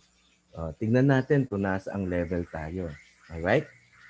So, among these levels, number 1, dun sa level 1, and I believe lahat tayo dumaan dito. We teach at class level, no? And attend to planned lesson delivery. Pero syempre, as we go along, nag-escalate yung level natin, no? Iniiwan na natin tong level 1 na to. And then we proceed to level 2. Kasi by this time, we acknowledge discrepancies now, no? Between those intended lesson natin at saka dun sa student responses natin. Bakit? Kasi they actually provide additional information to students. And at the same time, and at times, directions as well for the students to complete tasks. Pero we do not just settle to just acknowledging all these discrepancies. We now acknowledge and respond to student progresses. Kasi by this time, we are now adjusting our teaching strategies and we provide feedback about the processes and conceptual understanding, no? Para ma-address natin yung identified discrepancy na yun between our intended lesson and the student responses. And the azimuth of all these levels. And I surmise na tayo bilang mga teachers, nandito na tayo sa level 4 na ito. And we are practicing all these. No, itong level 4 na to. Anong meron? Sa level 4 now, we now teach our learners how to become evaluators of their own learning processes. No? And to support that evaluation processes of peers. And we do that. Diba? We do that. Sa teaching learning process, nakikita po natin yan. Kaya nga lagi ko nga binabanggit, saludo ako sa mga kaguruan ng Maynila kasi itong ginagawa natin na ito ay para sa kapakanan ng ating mga learners. Hindi to para sa promotion. Hindi to para sa kung ano paman, para maging sikat tayo o ano paman. But bottom line here is that we love our learners. Tama po. Kasi doon tayo talaga no? We always go back to the grassroots as to why we love teaching. As to why we engage in teaching. Na kung bakit ito yung napili nating profession or rather vocation. Clear? Now, we're supposed to have our breakout. Pero since we are more than 700, no, medyo imposibleng mag-breakout tayo. We're near to malapit na tayong matapos. Ganito na lang po gagawin natin. I will be presenting you quotations, no? Tapos, tignan natin, quotations from formative assessment to. Tignan natin. Please type in your insight, no, doon sa kuha natin dito sa quotation na ipapakita ko sa inyo. Type lang po kayo ng insight ninyo. Okay? And then, babasahin po yan ni Sir AJ. Alright? Ready na yung mga keyboards natin? Ready na yung mga cellphones natin? Okay. So, here is supposedly for group number 1. This is the first one. Mistakes might not give you answers, but they give you questions for a greater answer. Ulitin ko po. Mistakes might not give you answers, but they give you questions for a greater answer. All right. So type po sa ating chat box. Okay. I'm going to give you time to think on this one. Analysis and interpretation. Ayan po. All right. So analysis and interpretation. Oh, correct yun, no? No? We analyze, then we interpret. Okay. So what else po? Ano pa yung mga insights natin regarding this one? Mistakes Oh, well, might not give you answers. Yes, Sir AJ? Kahit po hindi one word, kahit and we learn more from our mistakes from Ma'am Grace Palomeras. All right. Ma'am Grace, thank you. We learned more from our mistakes, which is actually true. No? Totoo naman. We're not born perfect. No? Hindi, tayo bilang mga teachers, nagkakamali din naman tayo. At may acceptance tayo dyan. No? Sometimes you have to accept that we committed mistakes. So, okay lang po nagkakamali. Wala pong problema doon. Ang ano lang po natin, magiging problema lang po natin kung paulit-ulit po yung pagkakamaling ginagawa natin. Alright? Sir AJ, meron pa ba? Ito po, from Ma'am Nelly Barbosa, one thinks deeper and asks what must be right and appropriate answer. Okay. So, one must be right and one is appropriate, no? So, sa atin naman, sa pagbigay natin ito, no? Yung mistakes natin actually is a kind of, is a matter as to how we're given the questions for a greater answer. Sabi nga, di ba? Sabi ko nga kanina, okay lang naman na magkamali. Provided po na yung pagkakamali natin, hindi natin paulit-ulit na nakocommit. Remember, as human beings, it's okay to fall down. But the moment we fall down, we stand and move forward. No? And as I said, we will make it a point that we will not fall down on the same spot as to where we fell first. Okay lang habang nag-move forward ka, nagkakamali ka pa rin. Okay lang po yan. Okay lang po yan. No? That's part of it. Part ng buhay ng tao yan. Sabi ko nga, we are not living in a perfect world. Alright? Okay, thank you. Okay, here's for supposedly Group B. Yan, sabi ni Dylan William. Every teacher needs to improve, not because they are not good enough, but because they can be even better. Okay, please type in your insight. Every teacher needs to improve, not because they are not good enough, but because they can be even better. Okay? Yan. In teaching, we also learn. Okay. We also learn, no? Ang teaching and learning process, hindi po ito one way. Tama ka dun, ma'am. No? O kung ma'am ba siya o sir? Asan mo ba yun? Nawala. Okay. Ayan po, Ma'am Don Gianan. Ma'am Gianan, tama ka dun, no? Kasi teaching and learning process ay hindi one way, but two way. Remember po, students learn from us. But at the same time, we learn from them. Alright? Okay? So that's why we need to improve. Hindi dahil sa hindi tayo mahusay.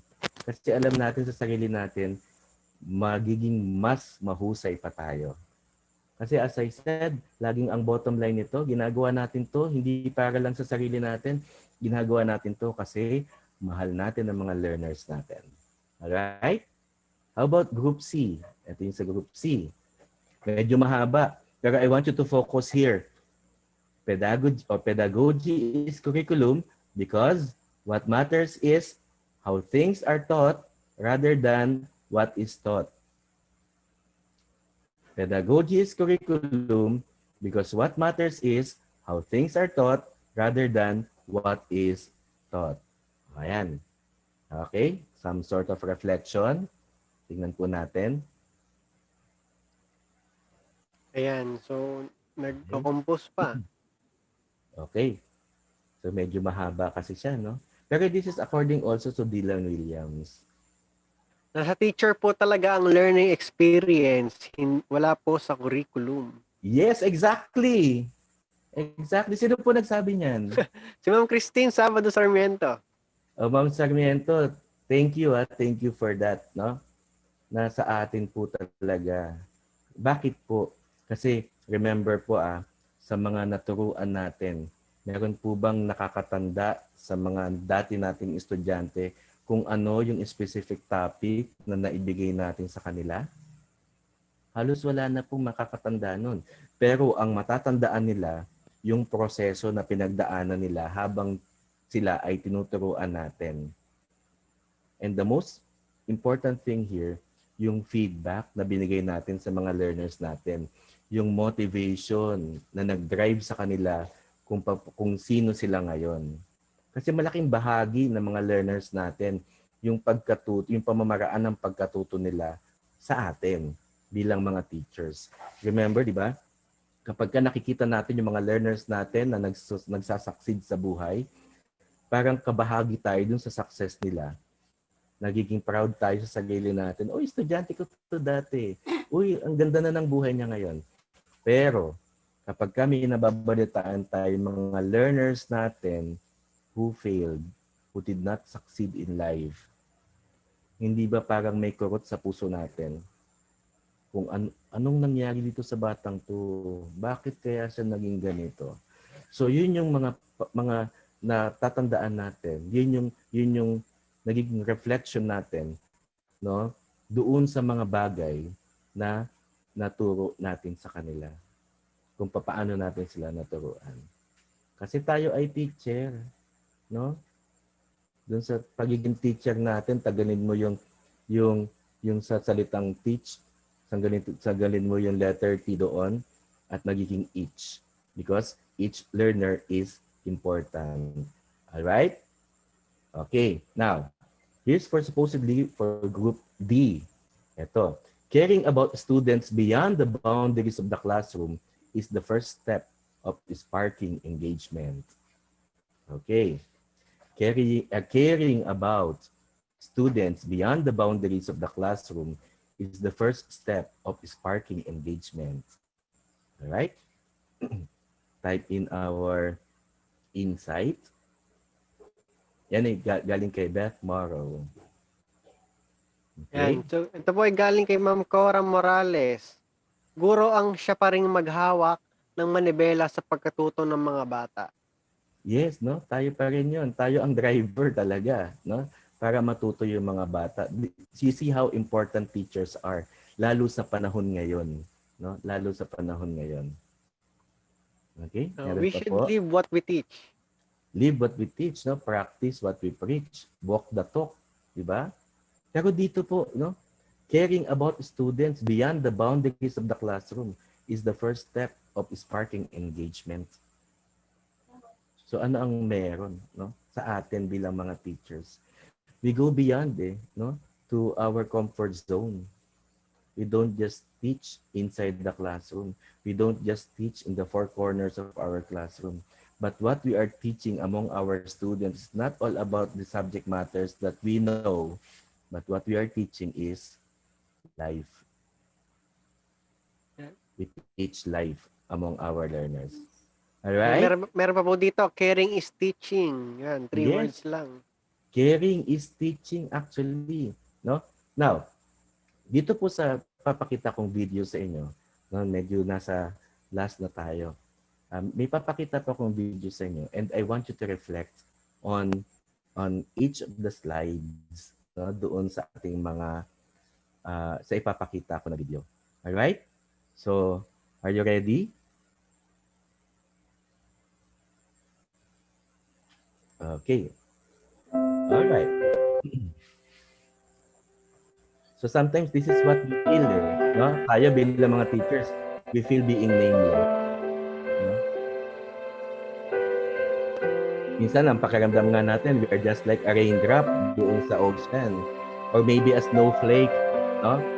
Doon sa mountainous snow. Or maybe as a fleeting vapor doon sa morning dew. Yan yung pakiramdam natin bilang mga teacher. Bilang tao, hindi lang bilang teacher. Or maybe a whisper hushed by competing voices. Sobrang dami ng mga nadidinig natin.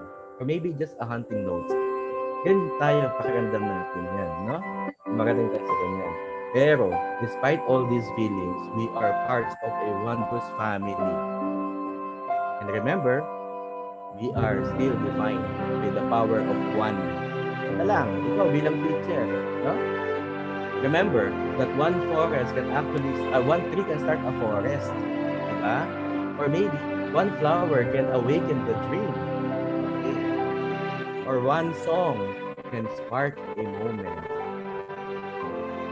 Yun yung pakiramdam natin, no? Doon sa buhay natin. Or one bird can herald spring. And one smile actually begins a friendship. Remember? Yung first time yung ginitian, yung kaibigan mo.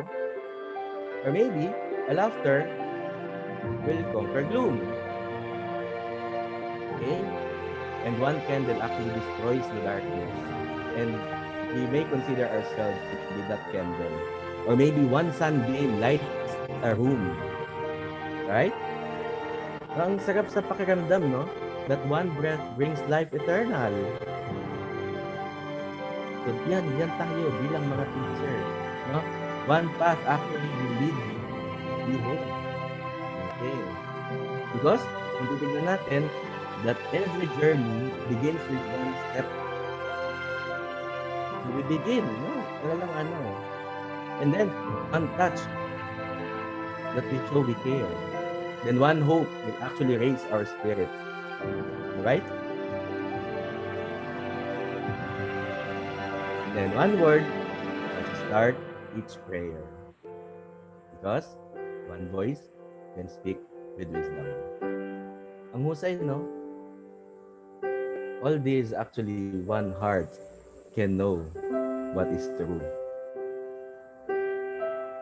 Ang sarap ng buhay because one life can make the difference. And you know exactly who that one is. You know exactly who that one is. That is you. Alright? Tayo yun bilang mga teacher. We transform lives. That is the very reason kung bakit binabanggit lagi that the most noble profession is actually being a teacher. Kaya kung sakali man na magkaroon tayo ng panibagong buhay, I would still choose being a teacher. Because I believe I am a transformator of life. And with that, thank you and salute to all our teachers and congratulations. Okay po? So maraming pong salamat.